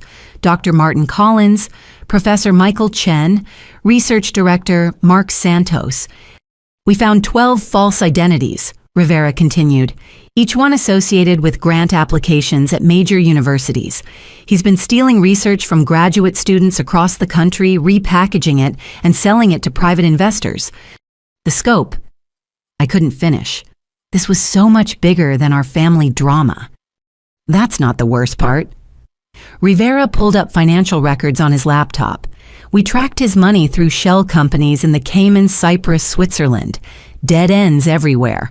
Until one of our forensic accountants noticed something. He showed me a transaction history. Small amounts, seemingly random, but all traced back to a single source. "Your brother has been using an AI-driven system to micro-invest his stolen funds. Thousands of tiny transactions across global markets, each too small to trigger reporting requirements. Over 3 years, he's accumulated..." The number on the screen didn't make sense. I counted the zeros twice. $3 million, I whispered. "Hidden in cryptocurrency and offshore accounts. While he was claiming poverty, manipulating your parents into bankruptcy, he's been building a fortune on the suffering of others." I thought of my parents destroying their lives to save their golden child, who was secretly wealthy beyond their dreams. The cruelty of it was breathtaking. But here's what really interests us. Rivera pulled up another document. 6 months ago, Marcus started moving large sums, liquidating positions, consolidating funds. He was preparing for something big. "We think your grant was going to be his final score before disappearing permanently." "Where is he now?" I asked. "Still in the wind, but we have a lead. One of his associates arrested in Miami is willing to talk in exchange for immunity. He claims to know the identity of the banker." The door opened and a younger agent entered with a tablet. "Sir, urgent update. We've decrypted more files from the apartment." Rivera scanned the tablet, his face darkening. "Dr. Martinez, did your grandmother have any other valuable assets besides money, art, perhaps, jewelry?" My mind raced. She had a collection. Medical patents from her father, my great-grandfather. He was a pioneering surgeon in the 1940s. The patents were expired worthless, but she kept them for sentimental value. "Not worthless," Rivera said grimly. "Your brother found a loophole. Some of those patents contained base compounds that were never fully explored. With modern technology, they could be developed into new drugs. Pharmaceutical companies would pay millions for the historical documentation and research rights. But the patents went to the university museum after she died. She donated them in her will." I trailed off, understanding. The forged will. Exactly. The real will left them to the museum. The fake one gave them to Marcus. He's been negotiating with pharma companies for years, using your grandmother's legacy as collateral for his schemes. Each revelation was another knife twist. Marcus hadn't just stolen money, he'd stolen our history. Our heritage perverted our grandmother's memory for profit. I need air, I said weakly. Rivera nodded sympathetically. Take your time. But there's one more thing. The associate in Miami. He says the banker has a particular interest in your prosthetics research because they have a child who needs one. This isn't just business for them, it's personal. I stepped onto the field office balcony, gulping New York's polluted air like it was mountain fresh. Below, the city churned on, oblivious to the war being fought in its shadows. My phone buzzed, Dr. Harrison checking in. Then another text, this one from Sarah Chen. Saw the news about the raids. Stay strong. Marcus tried to contact me. I didn't respond, but wanted you to know. A third buzz, unknown number. 3 million was just the beginning, sis. Wait until they find the real accounts. But they won't. Not before I finish what I started. The banker is getting impatient. Your prototype data better be as good as I promised, or we'll both have problems. I screenshot the message and returned to Rivera. He read it with professional interest. He's panicking, Rivera analyzed, making threats, reaching out to former associates, classic signs of a net closing. But this reference to real accounts is concerning. Could he have more money hidden? With your brother, I'm learning to expect the impossible. Rivera called in his team. Full forensic audit. Every transaction, every crypto wallet, every possible hiding place. And get me the Miami associate on video. I want to know everything about this banker. The next hours blurred together. The FBI's Financial Crimes Unit worked with an intensity I recognized from my own lab research. Data streams, pattern analysis, the dogged pursuit of truth through numbers. Then breakthrough. A young analyst named Chen found it. Sir, I've identified a pattern in the microtransactions. They're not random. They're following a mathematical sequence. It's brilliant, actually. Each transaction is part of a larger algorithm that... English Chen Rivera interrupted. He's hidden money inside money. The microtransactions aren't just hiding funds, they're generating them. Like a financial virus replicating and growing. If his system has been running for 3 years... Chen pulled up his calculations. This time I counted the zeros 3 times. $38 million. The room went silent. That's impossible, someone said. Not impossible, Chen corrected. Just brilliant and completely illegal. Securities fraud, market manipulation, money laundering on a massive scale. Rivera turned to me. Your brother isn't just a con man. He's possibly one of the most sophisticated financial criminals we've encountered. This changes everything. With resources like this, he could disappear forever, assume any identity, go anywhere. Or, I said slowly, a terrible thought forming, he could use it to destroy me completely, buy judges, hire assassins, create an entire false reality where I'm the criminal and he's the victim. Rivera didn't disagree, which scared me more than any reassurance would have. The war between Marcus and me had escalated beyond family drama, beyond simple fraud. We were now in the realm of international crime, where $38 million could buy a lot of silence, a lot of complicity, a lot of pain.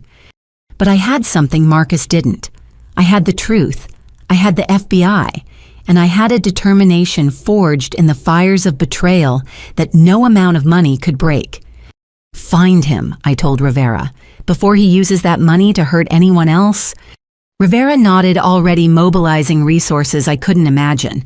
The hunt for Marcus Martinez had just become a federal priority. But I knew my brother. He wouldn't run without one last strike at me. The question was, when would it come, and would I be ready? The answer came sooner than any of us expected. The call came at 3 a.m. I'd finally moved back to my apartment, though FBI agents were stationed outside. The number was from the Federal Detention Center. Dr. Martinez. This is Dr. Angela Foster from the psychiatric unit. Your mother has had a severe psychological break. She's asking for you. I sat up instantly alert. Is she all right? Physically, yes, but she's in acute distress. She keeps saying she needs to tell you something about Marcus before it's too late. Given the circumstances of her case, we thought you should know. An hour later, I sat in a sterile visiting room waiting. Agent Rivera had insisted on accompanying me, concerned about potential manipulation. But when they brought my mother in, I knew this was no act. She'd aged a decade in 2 weeks. Her hair was completely gray now, her face gaunt, her eyes holding a fevered brightness that spoke of sleepless nights and crushing revelations. "Isabel," she whispered, reaching for me with cuffed hands. "My baby, you came." Mom. The word felt foreign. I couldn't remember the last time I'd called her that without sarcasm or pain attached. "I know everything now," she said urgently, "about Marcus, about the money, about what he did to Mother. The FBI showed me the evidence. $38 million. He had $38 million while I mortgaged everything while your father sold his father's watch while I..."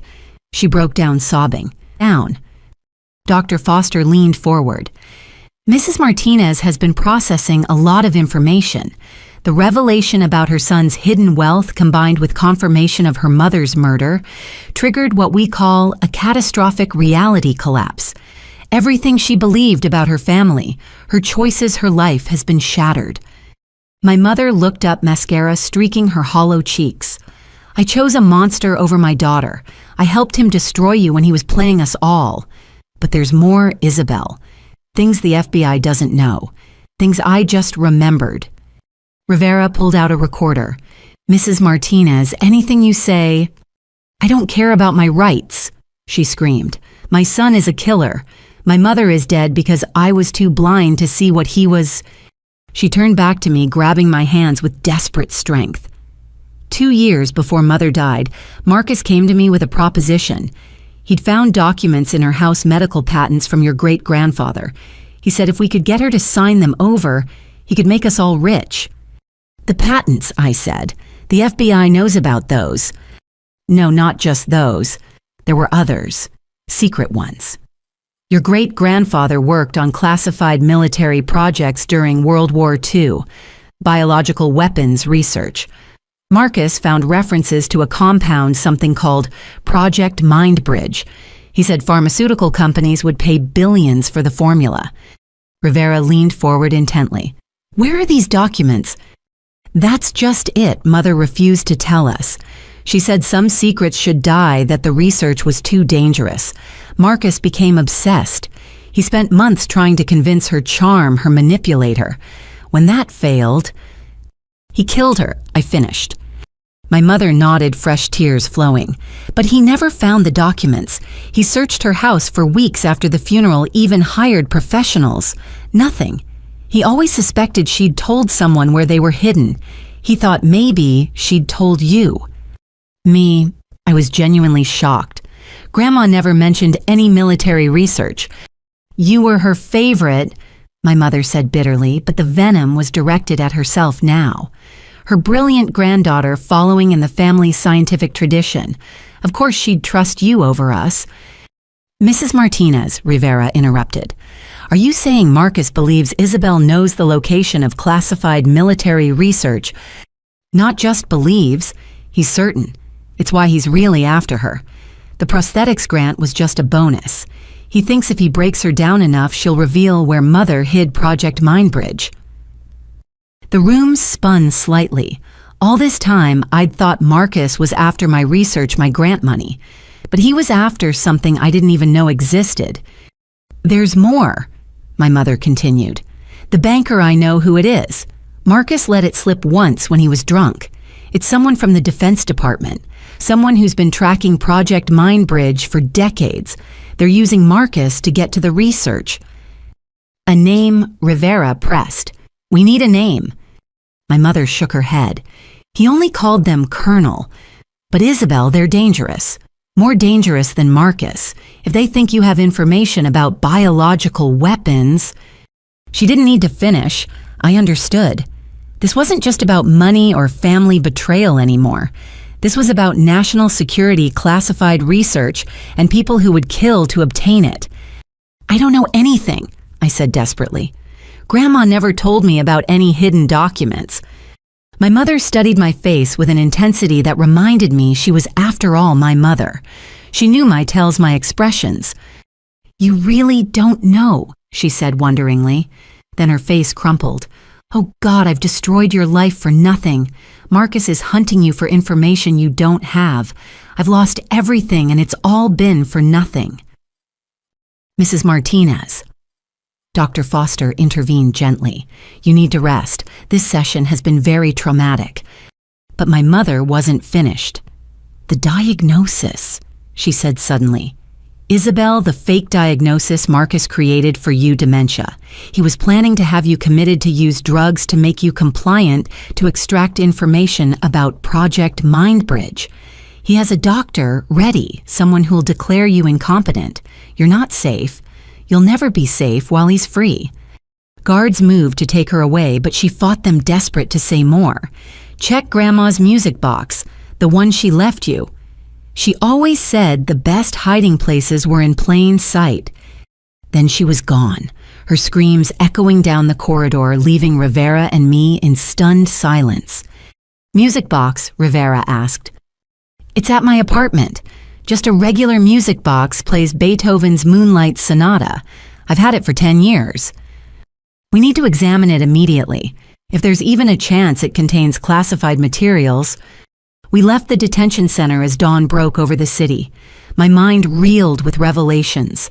Project Mindbridge, biological weapons, a mysterious colonel. And somewhere in all this, my brother sitting on $38 million and convinced I held the key to even greater fortune. Back at my apartment, I retrieved the music box from my bedroom shelf. It was beautiful but unremarkable, made of polished cherry wood with a dancing ballerina inside. Rivera called in specialists who examined it with tools I didn't recognize. After an hour, one looked up with excitement. There's a hidden compartment, very sophisticated. We need to be careful if this contains what we think it might. There could be security measures. They worked for another hour, finally revealing a small space containing a single USB drive and a handwritten note. I recognized my grandmother's handwriting immediately. My darling Isabel, if you're reading this, then I'm gone, and someone has finally discovered what should have stayed buried. Project Mindbridge was your great-grandfather's greatest shame, a weapon that could destroy minds, erase memories, control thoughts. He hid the research but couldn't bring himself to destroy it. I trust you to make the right choice. The password is your first science fair project title. All my love, Grandma Ellen. Rivera looked at me expectantly. The password... I thought back to when I was 12, standing proudly beside my project board. The effects of electromagnetic fields on plant growth in hydroponic systems. As I typed it in, I wondered if I was about to unleash something that should have stayed hidden. But Marcus was out there hunting me for this information. The mysterious colonel was pulling his strings. If I didn't take control of this situation, I'd remain a target forever. The drive opened, revealing files that would change everything. Again. But for the first time since this nightmare began, I had something Marcus desperately wanted. Something I could use to end this war once and for all. The question was, did I have the courage to use it? The safe house in Virginia was nothing like the movies. No luxury, no high-tech gadgets, just a modest 2-story home with reinforced windows and federal agents who looked like suburban neighbors. I'd been there for 3 weeks ever since the Project Mindbridge discovery had elevated me from fraud victim to guardian of classified military secrets. Agent Rivera visited daily, updating me on the investigation's progress. Today he brought someone new, Assistant U.S. Attorney Diane Chen, a small woman whose handshake could crush walnuts. The trial starts in 2 weeks, she announced without preamble. Your brother's been captured. I nearly dropped my coffee. When how? 4 days ago, trying to cross into Canada with false papers. He's being held in maximum security. No bail. He's facing 47 federal charges ranging from fraud to attempted murder to theft of classified materials. Has he said anything? Chen's expression darkened. He's claiming you're the real criminal mastermind. Says he was trying to stop you from selling Project Mindbridge to foreign powers. He has a very expensive legal team pushing this narrative. But that's insane. It's a defense strategy, Rivera interrupted. Create reasonable doubt, muddy the waters. His lawyers know about your grandmother's USB drive. They're going to claim you've had it all along, that this whole family conflict was staged to cover up your treason. My hands trembled slightly. Even captured Marcus was still attacking, still trying to destroy me. Which brings us to preparation, Chen continued. We need to go over every detail of your testimony, every interaction with Marcus, every piece of evidence. His lawyers will try to break you on the stand. We need you unbreakable. The next hours were grueling. Chen dissected my life with surgical precision, identifying every potential weakness Marcus's team might exploit. Graduate school boyfriends, she asked. 2, both ended amicably. They'll contact them looking for dirt. Ever experiment with drugs? Never. I've seen what substances can do to neural pathways. Good. Political affiliations. I'm registered independent. I vote based on science funding policies. Chen nodded approvingly. Boring is good. Boring is defensible. Rivera's phone buzzed. He answered, his face growing increasingly grim. There's been a development. Other victims of Marcus's schemes are coming forward. 12 so far from across the country. He showed us emails flooding in. Graduate students whose research had been stolen. Elderly investors who'd lost retirement savings. A children's hospital that had been promised revolutionary equipment that never materialized. Can they testify? I asked. We're arranging it, Chen confirmed. But there's something else. One victim didn't just lose money. Dr. James Park from Stanford. His daughter has spina bifida. Marcus promised him early access to your prosthetics technology in exchange for a $200,000 investment. The girl's been waiting for help that was never coming. My heart clenched. I could actually help her. My research is evidence in an ongoing federal case, Chen said firmly. Nothing can be released until after the trial. But she's suffering because of Marcus's lies about my work. I know, and the jury will know. Her father's testimony will be powerful, but we have to follow procedure. A knock at the door made everyone tense. Agents checked, then admitted someone I didn't expect, Sarah Chen Marcus's ex-fiancé. I've been in protective custody too, she explained, looking healthier than when I'd last seen her. The FBI said you should hear what happened yesterday. Rivera nodded for her to continue.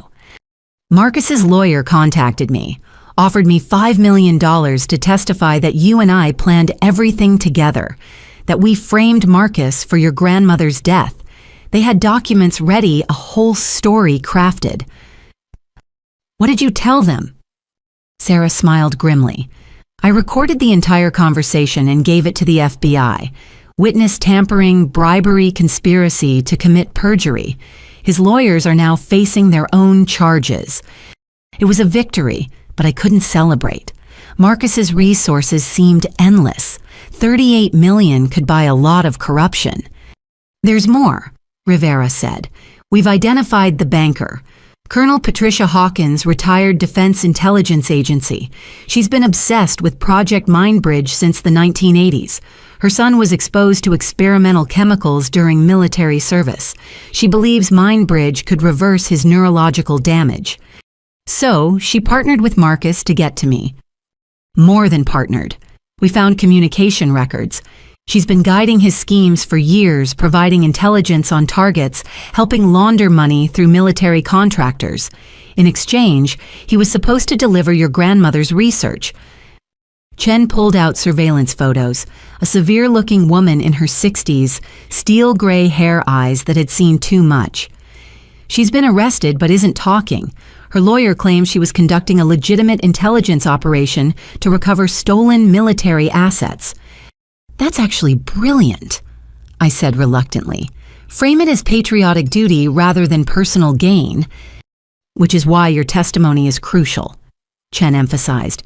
You're the only person who can definitively state you knew nothing about Mindbridge until after your grandmother's death, that Marcus tortured you, trying to find something you didn't know existed. The weight of it settled on my shoulders. The trial wasn't just about justice for my grandmother or protecting my research.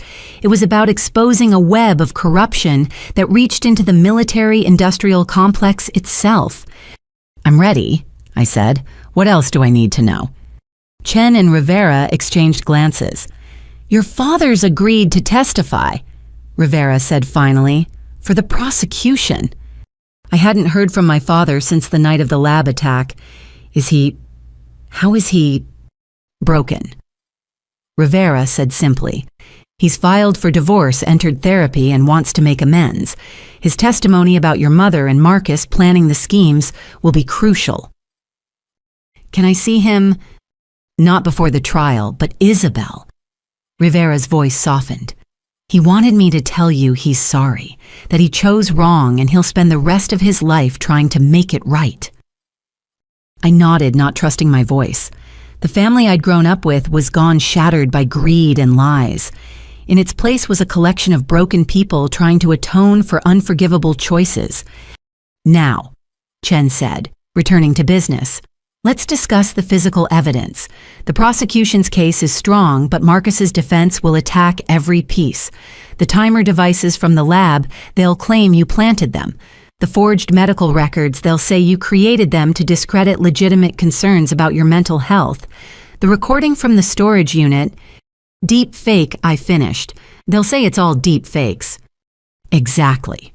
Which is why we have 3 independent digital forensics experts prepared to testify. But Marcus's team has their own experts who'll say the opposite. So it comes down to credibility. I understood. Who the jury believes. Which is why we need you perfect on that stand. Calm, professional, sympathetic, but not weak. The brilliant scientist who survived her family's betrayal and still wants to help children. We worked until midnight, Chen drilling me with increasingly hostile questions, teaching me to maintain composure under attack. Rivera played Marcus's lawyer, using every dirty trick to rattle me. Isn't it true, Dr. Martinez, that you've always resented your younger brother's charm and success? No, I've only ever wanted to pursue my research. But you must have been angry when your parents supported his dreams over yours. I was disappointed, but I found my own path. By stealing your grandmother's affection, turning her against her own daughter. I loved my grandmother. She supported my education when no one else would. On and on it went, each question designed to paint me as the manipulative one, the jealous sister who'd orchestrated an elaborate frame-up. By the end, my head pounded, but I'd held steady. Good, Chen said finally. But it'll be worse in court. Marcus will be there playing the victim. The gallery will be full of press. Every word you say will be analyzed, twisted, broadcast. I understand. Because I need to be clear, this isn't just about winning the case. Marcus has made this a public spectacle. He's given interviews from jail, painting himself as a whistleblower trying to stop you from selling military secrets. Alternative media is running with his story. Conspiracy theorists are calling you a deep state operative. I laughed bitterly. I just wanted to help kids get affordable prosthetics. And you will, Rivera assured me. After we put your brother away for 25 to life. As they prepared to leave, Chen turned back. One more thing. Marcus's team filed a motion to have you declared mentally incompetent to testify. They're using the forged medical records as basis.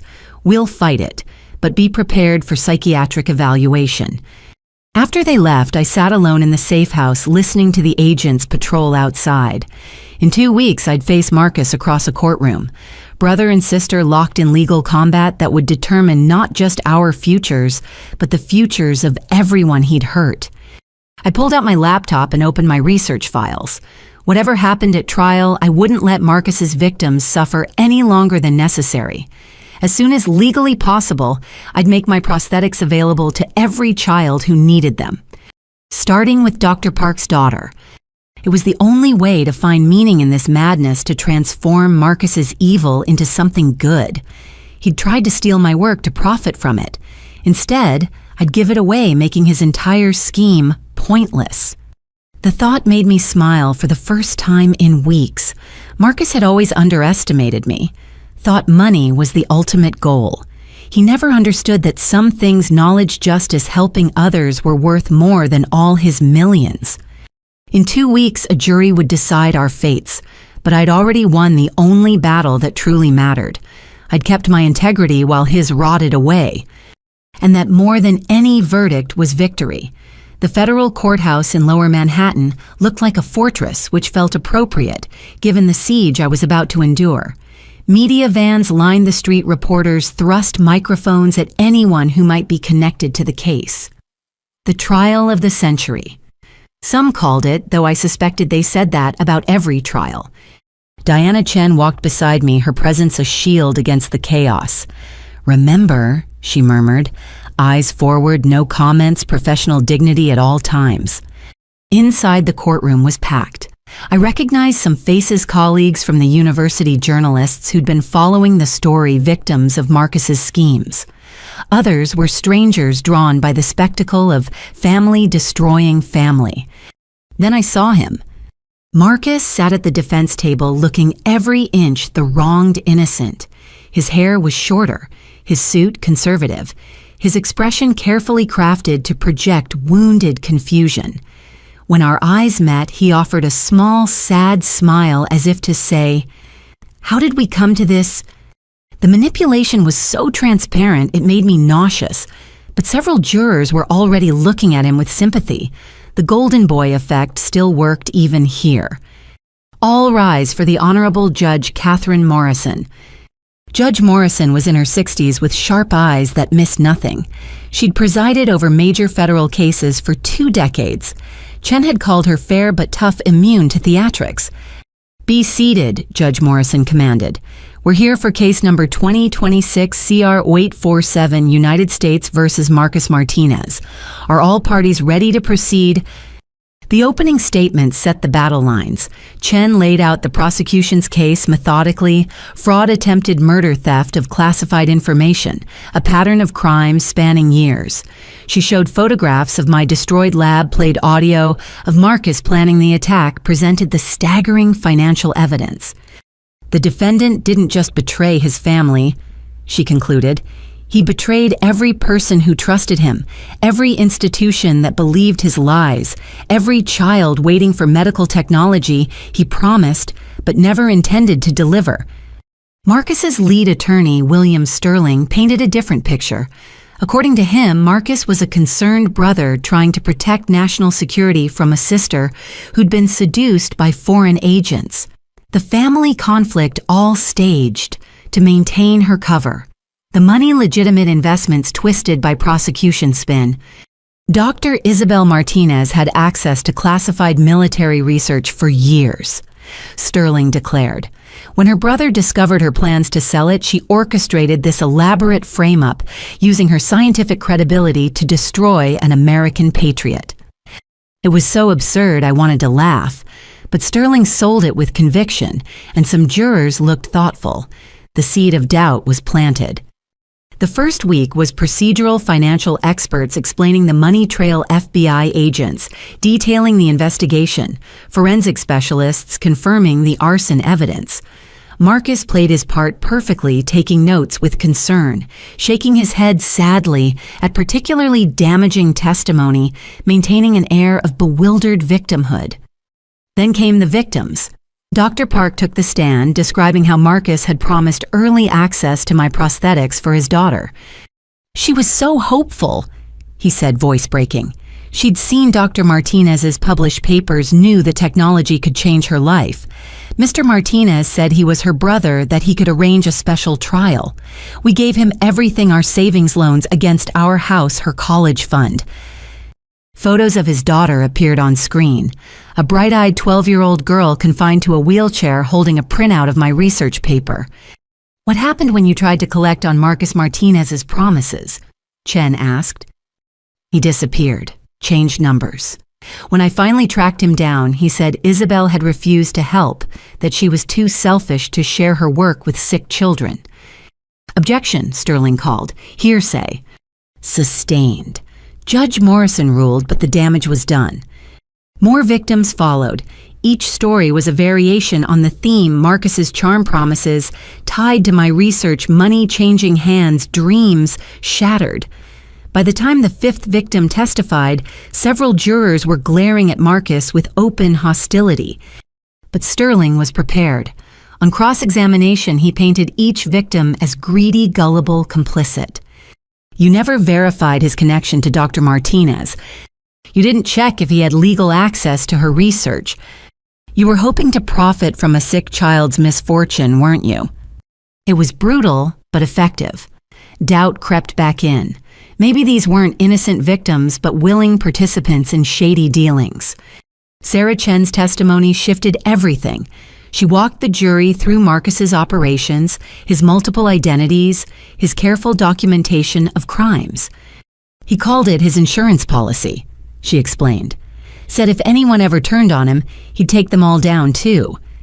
Including his sister, Chen prompted. Especially her. He'd been building a file on Isabel since she started graduate school. Surveillance photos, forged documents, plans to discredit her if she ever became too successful. Sterling attacked hard. You were engaged to the defendant. This is just a woman scorned, isn't it? Sarah held steady. I was in love with someone who didn't exist. The real Marcus Martinez is a predator who uses people's love against them. Or perhaps you're the predator Ms. Chen turning state's evidence to avoid your own prosecution. I'm testifying because it's right. Because Isabel Martinez is a brilliant scientist who deserves justice, not destruction by her own family. My father's testimony was the hardest to watch. He'd aged 20 years, his once proud bearing replaced by crushing shame. I failed as a father, he said simply. I chose my son over my daughter, believed lies over truth, enabled destruction over creation. I don't expect forgiveness. I just want to tell the truth now. He detailed my mother and Marcus's schemes, the planning sessions he'd overheard, the gradual escalation from financial manipulation to attempted murder. The night of the lab attack, did you know they intended to hurt Isabel? I suspected, and I went anyway. I told myself it was just property damage, that insurance would cover it. But when I saw the fire, when I realized she might be inside, he broke down completely. Sterling showed no mercy. Mr. Martinez, isn't it true you're testifying against your son to get a lighter sentence for yourself? I'm already going to prison. This won't change that. But you hope it might. You're sacrificing your son to save yourself. No. My father looked directly at Marcus for the first time. I'm telling the truth to save my soul and to warn the world what my son is capable of. On day 8, the prosecution played the storage unit recording. Marcus's voice filled the courtroom, casual and cruel, as he discussed murdering our grandmother, destroying my life, taking everything I'd built. Play it again, Judge Morrison ordered after Sterling objected to its authenticity. The second time, the horror was even clearer. Several jurors couldn't hide their revulsion. Marcus's carefully maintained mask slipped for just a moment, revealing something cold beneath. Colonel Hawkins refused to testify, invoking national security privilege, but her communications with Marcus were entered into evidence showing clear conspiracy to obtain Project Mindbridge through criminal means. Then it was my turn. I took the stand on a gray Tuesday morning, rain streaming down the courthouse windows. Chen walked me through my story chronologically, letting the truth speak with simple power. I loved my brother, I said at one point. Despite everything part of me still does. That's what makes this so hard. He used that love as a weapon.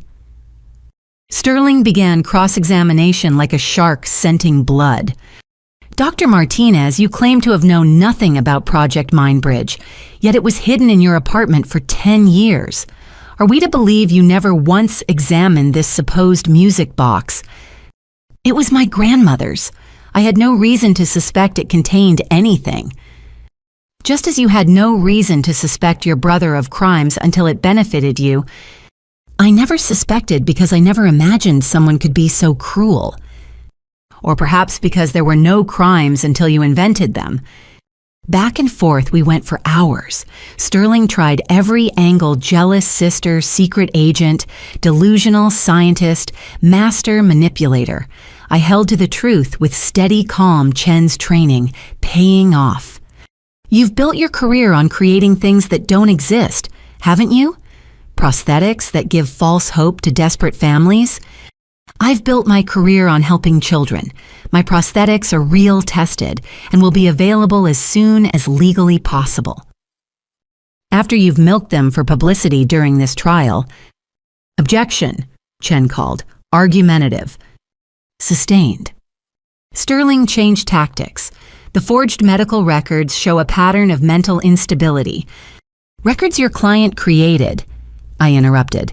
I can provide contact information for my actual physicians who will confirm I've never been treated for any psychiatric condition. Convenient that you have explanations for everything. The truth often is convenient, Mr. Sterling. It has the advantage of being consistent. A few jurors smiled at that. Sterling's face reddened. The worst moment came when he displayed the deep fake videos. Watching myself say words I'd never spoken, confess to crimes I hadn't committed, was surreal and sickening. Can you prove these are fake? Sterling demanded. Can you prove they're real? I countered, because I know where I was when these were supposedly recorded, and it wasn't in front of a camera confessing to treason. Judge Morrison intervened. Mr. Sterling, if you're entering these videos as evidence, I'll need authentication from your experts. Of course, Your Honor. We have 3 digital forensics experts prepared to testify to their authenticity. And we have 5 prepared to prove they're fake, Chen added. The judge sighed. Then we'll hear from all 8. The moment of truth came when Sterling asked about the grant. $1 million is a lot of money, isn't it, Dr. Martinez? It's adequate for initial research and development. Adequate, most people would call it life-changing, worth killing for perhaps— I looked directly at the jury. Mr. Sterling, I've spent 7 years developing technology to help paralyzed children walk again. I've worked 3 jobs to pay for my education. I've sacrificed relationships, comfort, and financial security for this research. Do you really think I'd throw it all away for money I was already legitimately awarded? People have done worse for less. Yes, I agreed, looking at Marcus. They have, which is why we're here. Sterling's final attack was personal. You claim to care about children, yet you have none of your own. You claim to value family, yet you're testifying against your brother. You claim to seek justice, yet you're destroying everyone who ever loved you. What kind of person does that make you? The courtroom held its breath. This was the moment Chen had prepared me for the emotional manipulation designed to break me. It makes me someone who values truth over blood, I said quietly. Someone who believes protecting innocent victims matters more than protecting guilty family.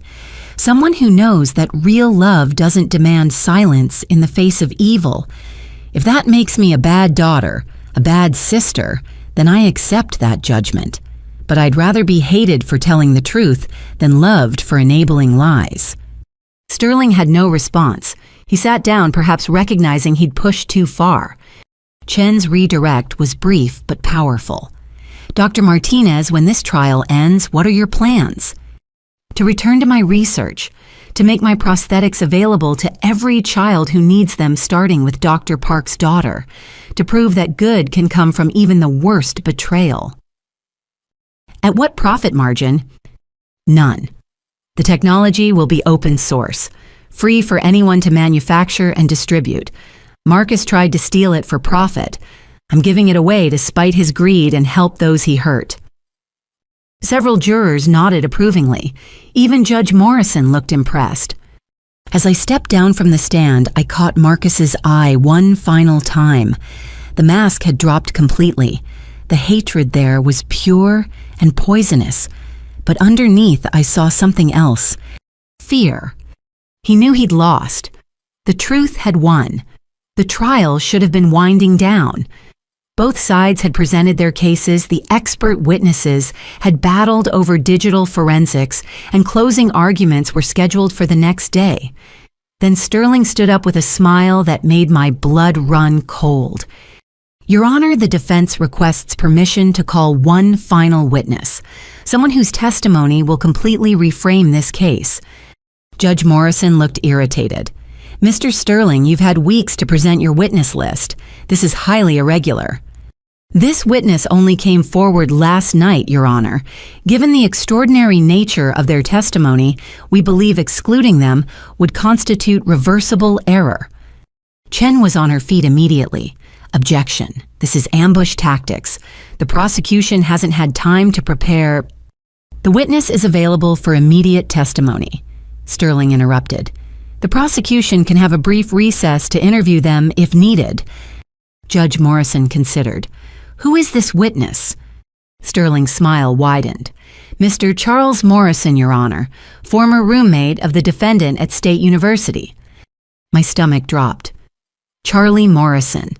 I hadn't heard that name in over 10 years, hadn't thought about him in nearly as long. We'd shared a lab space during sophomore year, nothing more. Why would he?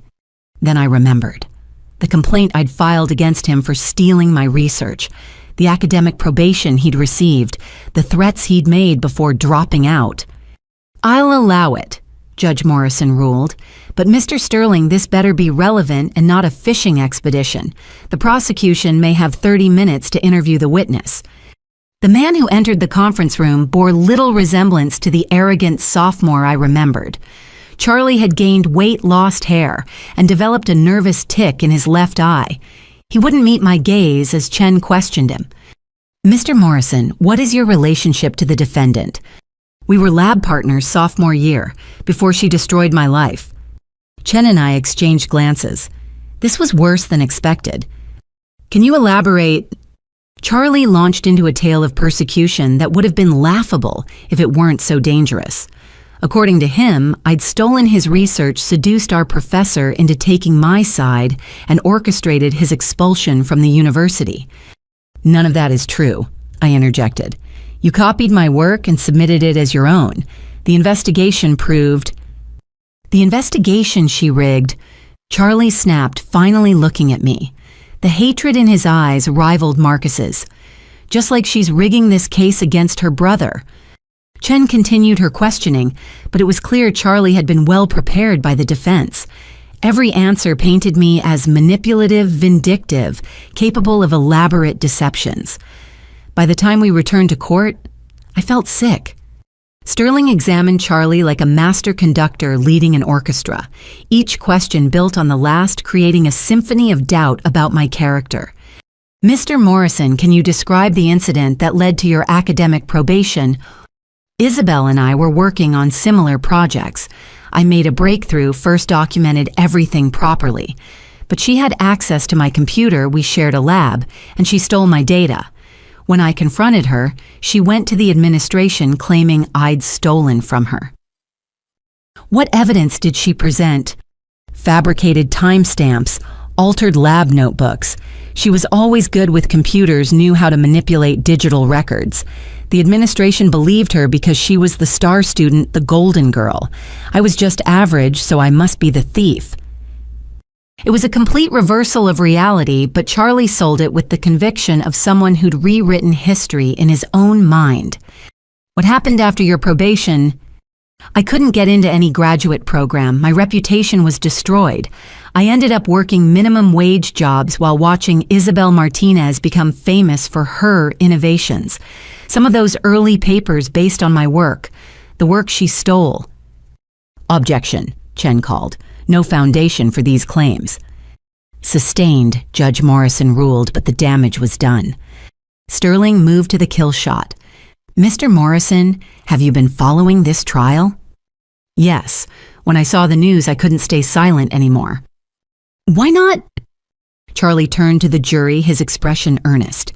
Because she's doing it again. The same pattern. Someone threatens her success, she destroys them with elaborate lies. Her brother discovered something that could damage her reputation, so she's framing him just like she framed me. But the evidence can be faked. She taught me that. Every document, every recording, every witness can be manipulated if you're smart enough. And Isabel Martinez is brilliant at manipulation. Chen's cross-examination was fierce but largely ineffective. Charlie had an answer for everything a conspiracy theory to explain every contradiction. The more Chen pushed, the more convinced he seemed, and worse, the more convincing he became. Mr. Morrison, you were placed on academic probation for plagiarism, correct? That's what they called it. Really, it was Isabel covering her tracks. The investigative committee found digital evidence proving you accessed Dr. Martinez's files without permission. Digital evidence she planted.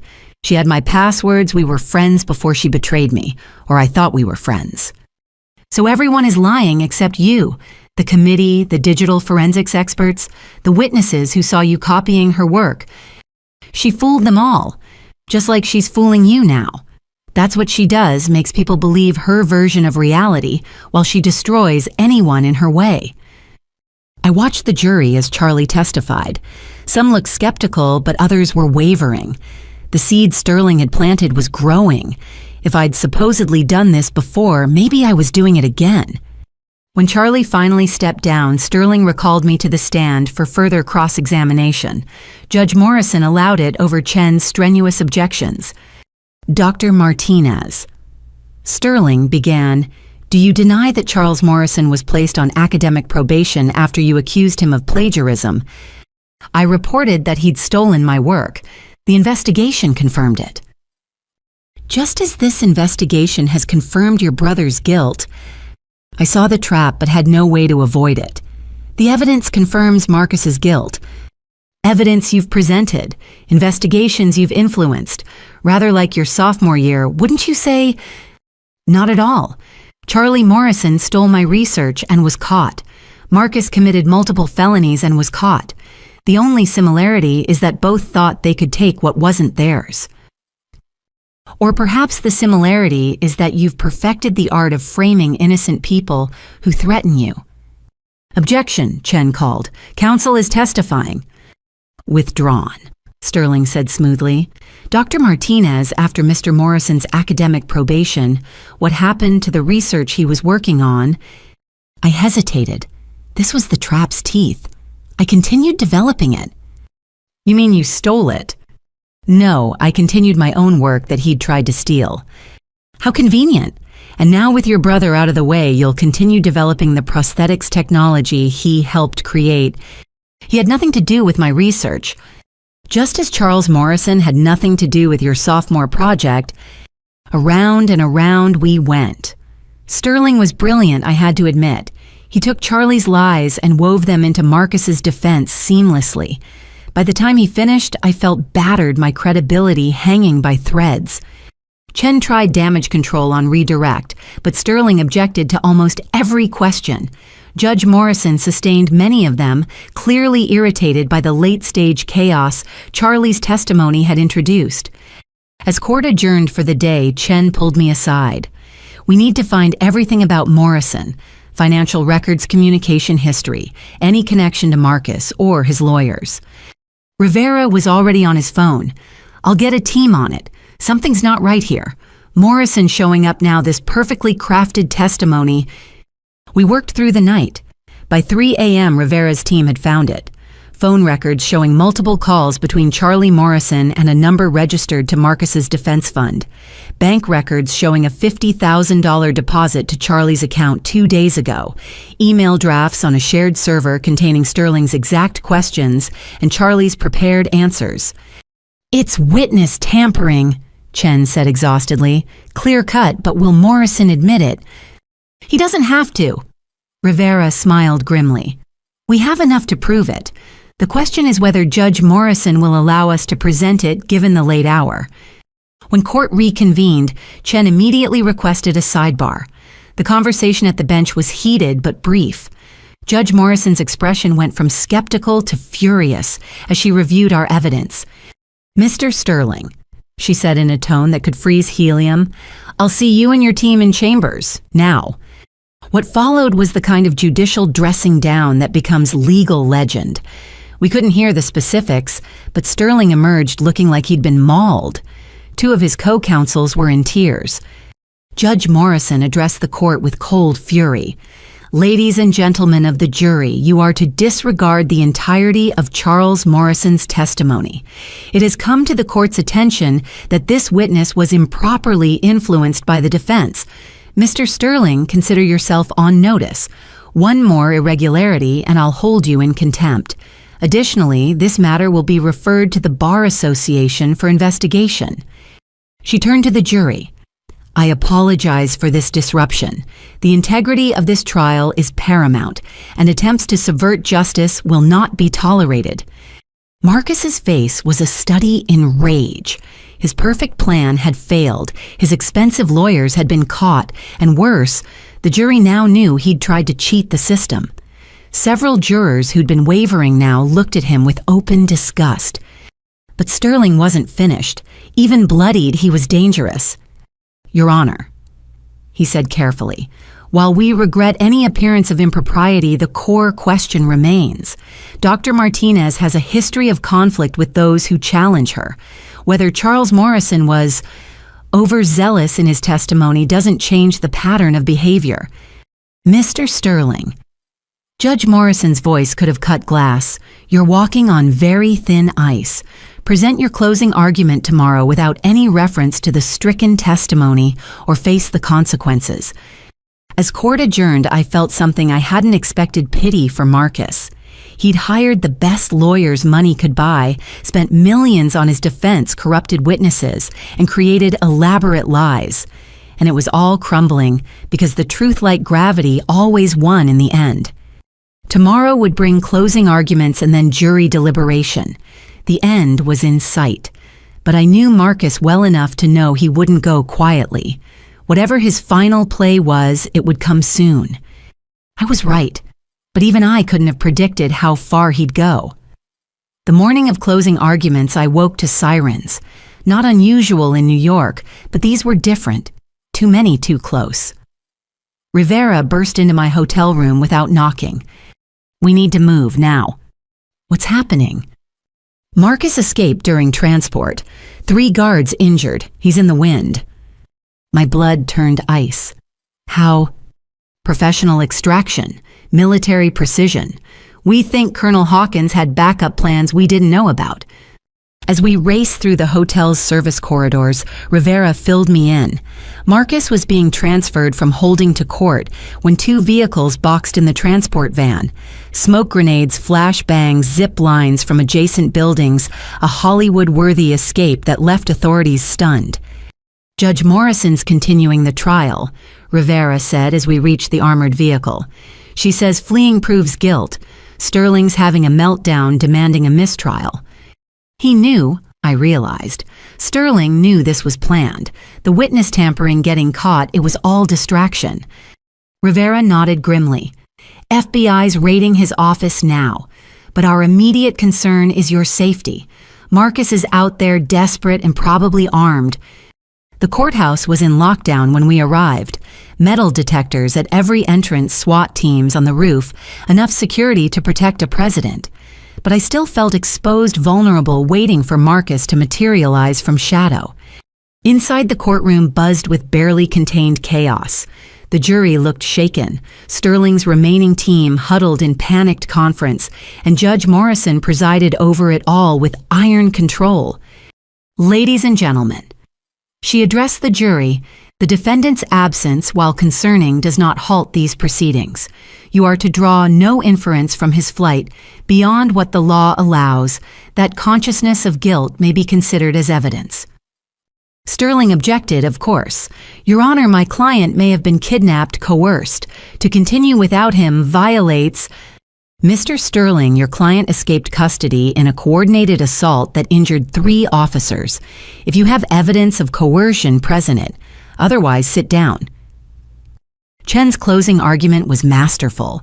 She walked the jury through the evidence methodically, the financial crimes, the forged documents, the recorded confessions, the pattern of escalating violence. Marcus Martinez isn't just a con artist, she concluded. He's a predator who weaponized family bonds for profit. He destroyed lives, stole dreams, and when his own sister stood in his way, he tried to destroy her too. Don't let him succeed.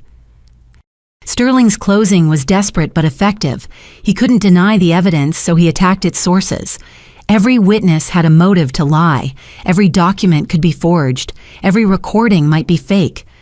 The only person we know committed crimes, he argued, is Isabel Martinez. She admitted taking Charles Morrison's work. She admitted keeping classified military research. She's profited from this trial's publicity, while her brother, perhaps innocent, runs for his life from a system determined to destroy him. Objection, Chen called. Counsel is referencing stricken testimony. Sustained. Mr. Sterling, you're in contempt. Bailiff, escort him to holding. The courtroom gasped as Sterling was handcuffed and removed. His co-counsel, a young woman who looked terrified, had to deliver the rest of the closing argument. She did her best, but without Sterling's charisma, the defense crumbled. Judge Morrison's jury instructions were precise and comprehensive. The law, the charges, the burden of proof, she left nothing ambiguous. As the jury filed out to deliberate, she addressed the remaining crowd.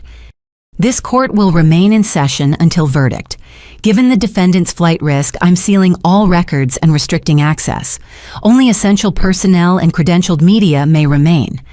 Hours crawled by.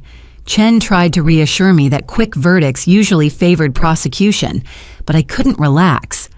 Somewhere out there, Marcus was planning something.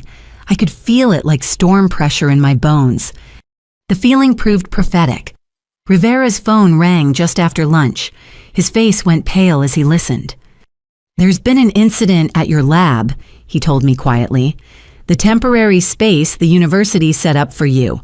Someone broke in, destroyed everything, and left a message. He showed me photos on his phone.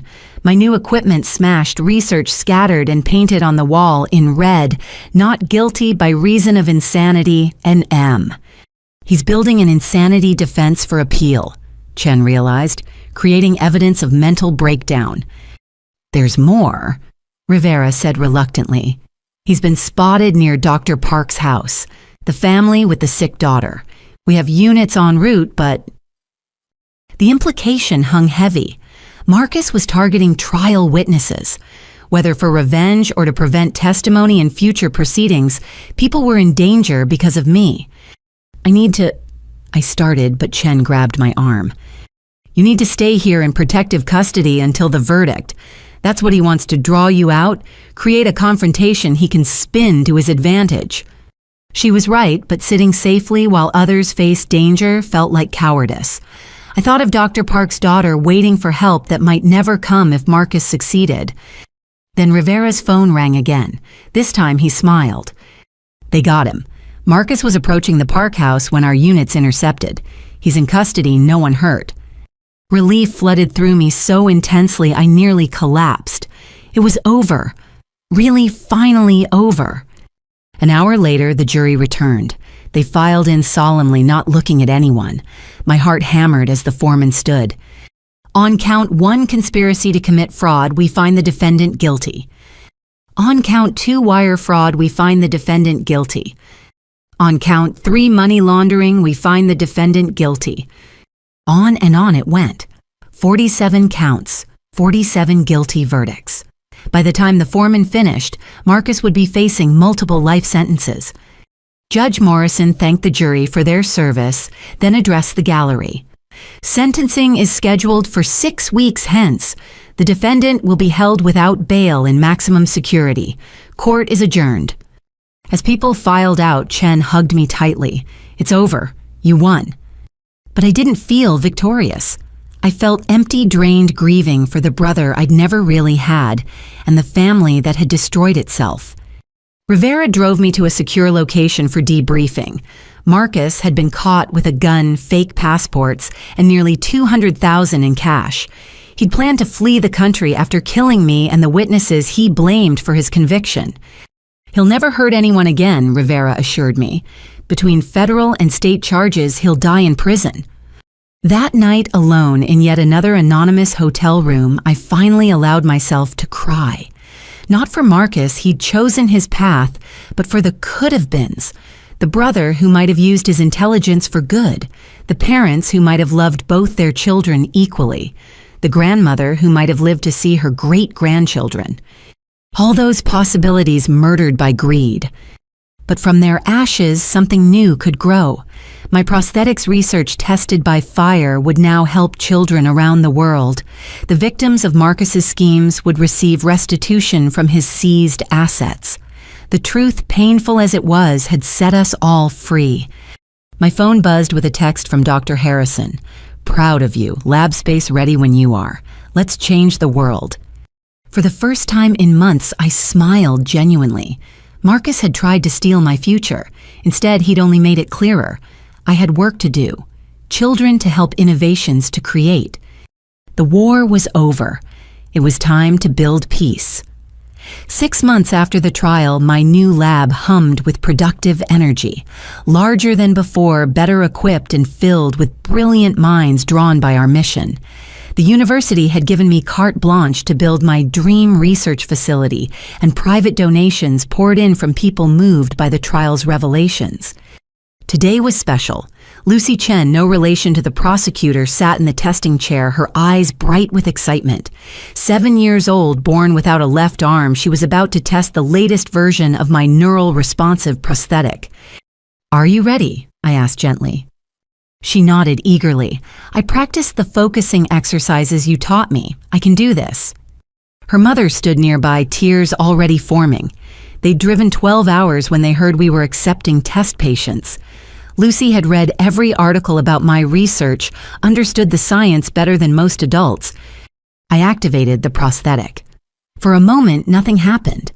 Then Lucy's face lit up as the fingers flexed. "I'm doing it," she squealed. "Look, Mom, I'm moving my robot hand." Within minutes, she was picking up blocks, high-fiving my research assistants and hugging her mother with both arms for the first time in her life. There wasn't a dry eye in the lab. "When can I take it home?" Lucy asked hopefully. "Soon," I promised. "We need a few more tests, but you'll be one of our first full-time users. And Lucy, you're helping us make it better for every child who comes after you." She beamed with pride. As they left, Lucy turned back. "Dr. Isabel, thank you for not letting the bad man stop you from helping kids." The bad man. That's what the media had taken to calling Marcus after his sentencing. 25 years to life, no possibility of parole. He'd stood in court unrepentant to the end, claiming I'd orchestrated everything. Even as Judge Morrison read the sentence, he'd stared at me with undimmed hatred. I'd visited him once in prison. Chen had advised against it, but I needed closure. He'd refused to see me at first, then relented, probably hoping to manipulate me one final time. The man in the orange jumpsuit bore little resemblance to my golden boy brother. Prison had hardened him, aged him, but the arrogance remained. "Come to gloat?" he'd asked through the reinforced glass. "Come to understand. Why Marcus? We could have both succeeded. There was room for both of us." He'd laughed bitterly. "You still don't get it. It was never about success. It was about winning, about proving I was the special one, not you. By destroying me. By taking what you valued most. But you're like a cockroach, aren't you? Impossible to kill." "I'm like our grandmother," I'd corrected. "Too stubborn to let cruelty win." His face had twisted at the mention of our grandmother. "She chose you, loved you more, just like everyone eventually does. Perfect Isabel with her perfect mind and perfect morals. She loved us both. You killed her for money that's now paying restitution to your victims. How's that for irony?" He'd lunged at the glass, then guards restraining him as he screamed obscenities. As they dragged him away, he'd shouted one last thing. "You'll never be safe. I have friends, contacts. This isn't over." But it was. His friends had abandoned him. The mysterious Colonel Hawkins had been sentenced to 15 years. His lawyers had been disbarred. His hidden millions had been seized. He was alone with his hate, and I was free to heal. My phone buzzed, pulling me from dark memories. A text from my father. We'd begun corresponding after the trial, tentative messages testing the possibility of relationship after devastation. Saw the news about Lucy. Proud of you. Would like to visit if you're willing. I stared at the message torn between old hurt and new hope. Rivera, who'd become a friend after the case, had told me about my father's transformation. Intensive therapy volunteer work with families torn apart by crime. Genuine attempts at redemption. Coffee Tuesday, I typed back. Neutral ground. Thank you. I know I don't deserve it. Maybe he didn't, but holding on to anger was like swallowing Marcus's poison daily. I'd learned to transmute pain into purpose. Maybe forgiveness could follow. My lab door opened and Dr. Harrison entered with his characteristic gentle smile. The Park family is here for their appointment. Dr. James Park's daughter, Mina, had been one of my first successful fittings. After everything her family had endured, Marcus's con, the trial testimony, death threats from his remaining supporters, they deserved priority. Mina rolled in with her new legs already attached, walking beside her wheelchair instead of in it. Watch this, Dr. Martinez. She took off at a run, circling the lab with joy that transcended any scientific achievement. I'm trying out for track team next month. Her father shook my hand, too emotional for words. They'd refused my offer to waive all costs, insisting on paying what they could afford. You gave us hope when Marcus stole it, he'd said. Let us give something back. That had sparked an idea. The Breaking Chains Foundation, funded by donations and Marcus's seized assets, providing free prosthetics to children whose families had been victimized by fraud, turning poison into medicine. Dr. Martinez. My newest research assistant, Keiko, approached nervously. There's a woman here. Says she's your mother. Security has her at the entrance. My stomach clenched. I hadn't seen my mother since her breakdown at the trial. She'd been sentenced to 5 years out in 2 with good behavior and mandatory psychiatric treatment. According to her lawyer's letters, she was responding well to therapy, accepting responsibility, wanting to make amends. I'll meet her in the conference room, I decided, with security present. The woman waiting for me was a shadow of Patricia Martinez, thin gray, wearing simple clothes instead of her usual designer armor, but her eyes were clear, present in a way they'd never been during my childhood. Isabel, she said softly, thank you for seeing me. What do you want? I kept my voice neutral, professional. To apologize. Properly. My therapist says I need to do it for my own healing, but that's not why I'm here. I'm here because you deserve to hear it. I waited. I failed you as a mother, chose Marcus over you every day for 30 years, convinced myself it was love, but it was sickness. Generational trauma, my therapist calls it. My mother favored my brother, so I repeated the pattern, made Marcus the golden child who could do no wrong, and you the scapegoat who could never do enough. Her voice broke, but she continued. I let him poison our family, helped him destroy you because I couldn't face that I'd created a monster. When he killed Mother, she shuddered. I knew. Deep down I knew. But admitting it meant admitting my whole life was a lie. And now, and I asked, now I'm in therapy 4 times a week, taking medication that helps me see clearly for the first time, working with other mothers who enabled their children's crimes, trying to break the cycle so it dies with me. She pulled out an envelope, hands shaking. I've written you letters, hundreds of them. My therapist says I can't send them. That would be selfish, burdening you with my guilt. But I wanted you to know they exist, that every day I write to the daughter I should have protected, loved, celebrated. Why are you really here? I asked.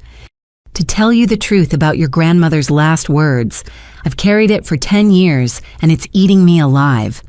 My breath caught. What words? She didn't die immediately. In the ambulance, she knew what we'd done. Her last words were, tell Isabel I love her. Tell her to build beautiful things. I never told you. Stole even that from you. The words hit like physical blows. My grandmother's final thoughts had been of me, and my mother had kept that gift locked away out of spite. "I don't expect forgiveness," my mother continued. "I don't deserve it, but you deserve to know your grandmother's love followed you even into death." She stood to leave, then paused. "I watch your work, every article, every breakthrough. You're building the beautiful things she knew you would, despite us, because of her faith in you." After she left, I sat in the empty conference room processing. My mother's visit had torn open wounds I thought were healed, but it had also given me a gift, my grandmother's last words, a benediction across death. That night, I worked late in the lab, fine-tuning Lucy's prosthetic design. Each improvement brought us closer to seamless integration, to giving children back what nature or accident had taken.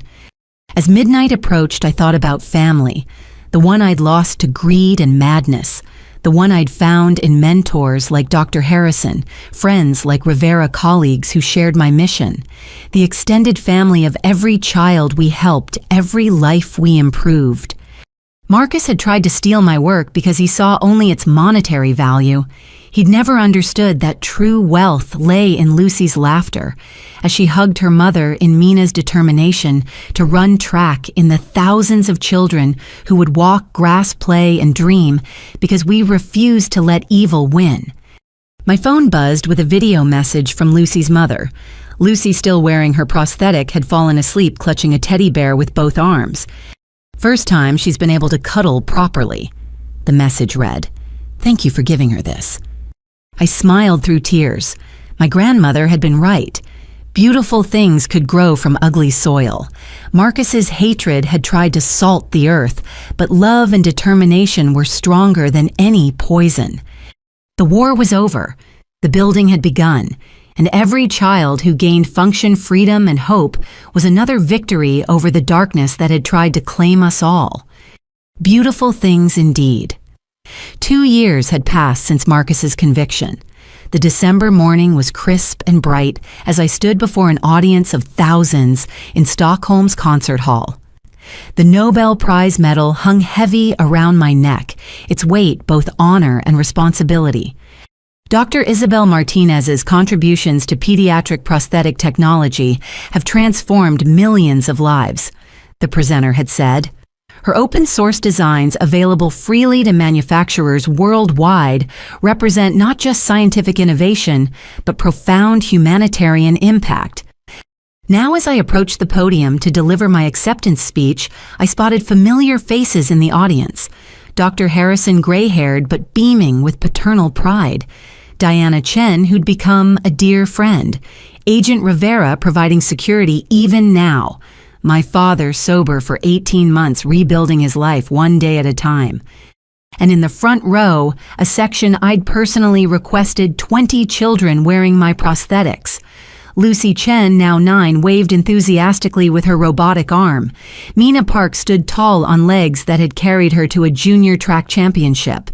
Children from Africa, Asia, South America, a rainbow coalition of young lives transformed. 2 years ago, I began, my voice carrying across the hushed hall. My brother tried to murder me for this technology. He saw only profit where I saw possibility. He chose greed where I chose giving. Today, over 10,000 children have received prosthetics based on our open-source designs. Each one is a repudiation of his values and an affirmation of what science should be, a tool for human flourishing, not exploitation. The audience was silent, captivated. I debated mentioning Marcus, but authenticity demanded truth. My grandmother, Ellen Foster, was murdered for refusing to reveal military secrets she believed should stay buried. Before she died, she told me to build beautiful things. Every child who runs on our prosthetic legs, every student who writes with our robotic hands, every dream made possible by our technology is a beautiful thing growing from ugly soil. I paused, seeing my mother in the back row. She'd been denied official invitation, but had come anyway, sitting quietly, tears streaming down her face. Our relationship remained broken, perhaps irreparably, but she'd kept her promise to stay in treatment to break the generational cycle of favoritism and enabling. Science without ethics is mere cleverness, I continued. Technology without compassion is hollow innovation. We stand at a crossroads where artificial intelligence, biotechnology, and human ambition intersect. We can choose the path of Marcus Martinez brilliance, twisted into greed, family perverted into weapon love, transformed into leverage. Or we can choose the path of Ellen Foster knowledge, guarded wisely love, given freely beauty built, despite darkness. Lucy stood up in the front row, raising her prosthetic hand high. One by one, the other children joined her, a forest of artificial limbs reaching skyward. The gesture spread through the audience, scientists, dignitaries, journalists, all raising their hands in solidarity. To every child waiting for help, I said through tears, "We're coming." To every researcher choosing ethics over easy money, keep going. To every family torn between enabling and accountability, choose truth. And to those who think violence and greed can stop human progress, look at these children. Look at what grows when watered with compassion instead of poison. The standing ovation lasted 12 minutes. But I barely heard it, focused instead on the children in the front row, their faces bright with possibility. Later at the reception, unexpected visitors appeared. Sarah Chen approached nervously, accompanied by a man I didn't recognize. "Dr. Martinez," she said formally. "This is my husband, David. We wanted to thank you. Your forgiveness during the trial, your recommendation to the prosecutor for leniency, it saved my life." Sarah had served 6 months for her role in Marcus's schemes, then dedicated herself to helping other women escape manipulative relationships. She now ran a nonprofit supporting fraud victims. "We all make choices," I replied. "You chose courage when it mattered. That's what counts." As they moved away, Rivera appeared at my elbow. "Security intercepted something you should know about. Marcus sent a letter from prison. We've cleared it as harmless, but..." "Burn it," I said without hesitation. "Whatever poison he's selling, I'm not buying." Rivera smiled approvingly. "Already done. Just wanted you to know he's still trying." "He'll die trying, that's his choice. Mine is to forget he exists." The evening progressed with congratulations, photographs and promises of collaboration from researchers worldwide. But the moment that mattered most came when Lucy Chen tugged at my dress. "Dr. Isabel," she said seriously, "I want to be like you when I grow up. Not just a scientist, a helper, someone who makes broken things work again."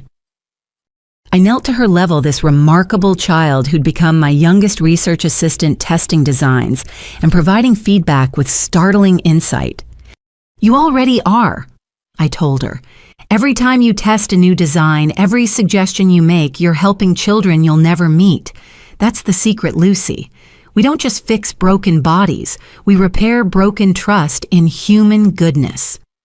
The party was winding down when my father approached. Our relationship remained tentative, rebuilt slowly through supervised visits and careful boundaries. But he'd proven his commitment to change, and I'd learned that forgiveness, like science, could be a process rather than a destination. "Your grandmother would be so proud," he said simply. "I'm proud too, though I know I forfeited the right to say so." "You're earning it back," I acknowledged. "Day by day. That matters." He nodded, understanding the gift of qualified acceptance. We'd never have a fairy tale reconciliation, but we were building something real from the ruins, careful, conscious, conditional, but genuine. As the evening ended, I found myself on the hotel balcony looking out over Stockholm's lights. My phone buzzed with messages from labs worldwide reporting successful implementations of our designs. Brazil had produced its 1,000th unit. India was adapting the technology for local manufacturing. A consortium of African nations was training technicians to fit and maintain the prosthetics. Each message was a victory. Marcus couldn't taint a beautiful thing he couldn't destroy. Dr. Harrison joined me on the balcony, 2 cups of tea in hand. We stood in comfortable silence, mentor and student become colleagues and friends. "What's next?" he asked eventually. "Neural interfaces for spinal injuries, organ printing for children needing transplants. So much work still to do." "And Marcus, who I asked and meant it. He'd consumed 2 years of my life with his evil. I wouldn't give him another moment. His legacy would be cautionary tale and nothing more, while mine would be measured in children's laughter and recovered lives. I have something for you, Dr. Harrison said, pulling out a small wrapped box. Inside was a music box identical to the one my grandmother had left me. I had it made. Thought you should have one without hidden compartments or dark secrets. Just music and memory. I wound the key and Beethoven's Moonlight Sonata filled the air. But this time it carried no burden of military secrets or family betrayal, just beauty for its own sake the way my grandmother would have wanted. As the music played, I thought about cycles and choices. My mother had repeated her mother's favoritism until it destroyed our family. Marcus had chosen greed over love until it consumed him. But I'd chosen differently, breaking the pattern through conscious decision and daily practice. Every prosthetic we produced was a choice for generosity over greed. Every child we helped was a vote for hope over cynicism. Every day I didn't let bitterness define me was a small victory over the darkness Marcus had tried to plant in my heart. The Nobel Prize was wonderful, but it wasn't the true prize. That came in Lucy's determined grip, Mina's confident stride, and the thousands of children whose lives would unfold differently because we'd refused to let evil have the last word. I closed my eyes and made a promise to my grandmother's memory I would keep building beautiful things. Not despite the ugliness I'd survived, but because of it. Each innovation would be proof that cruelty couldn't kill compassion, that hatred couldn't halt progress, that a family's betrayal couldn't break the human spirit. Marcus would spend decades in a cage of his own making, while I'd spend them opening doors for others. He'd tried to steal my future, but it only clarified my purpose. He'd remained trapped in the past while I reached toward tomorrow. The music box played on its melody, mixing with Stockholm's midnight bells. Somewhere a child was taking their first steps on prosthetic legs. Somewhere parents were crying with relief at hope restored. Somewhere researchers were improving on my designs, building beauty I couldn't yet imagine. And here I stood, scarred but not broken, tested but not toppled, a survivor transformed into a builder of beautiful things. The war had ended long ago. The peace we'd built from its ashes would last forever. Dear viewers, if this story touched your heart, I have a question for you. What would you have done if faced with your own family's betrayal? Would you have fought for justice even if it meant losing everyone you loved, or would family bonds have held you back? Share your thoughts in the comments below. I'd love to hear your perspectives on family forgiveness and standing up for what's right. If you found inspiration in Isabel's journey from betrayal to triumph, please hit that like button and subscribe to hear more powerful stories of resilience and redemption. And don't forget to share this video with anyone who needs a reminder that we can build beautiful things from even the darkest circumstances. Thank you for joining me on this emotional journey. May you always have the courage to choose truth over comfort, justice over easy lies, and hope over bitterness. Until next time, keep building your own beautiful things, one choice at a time.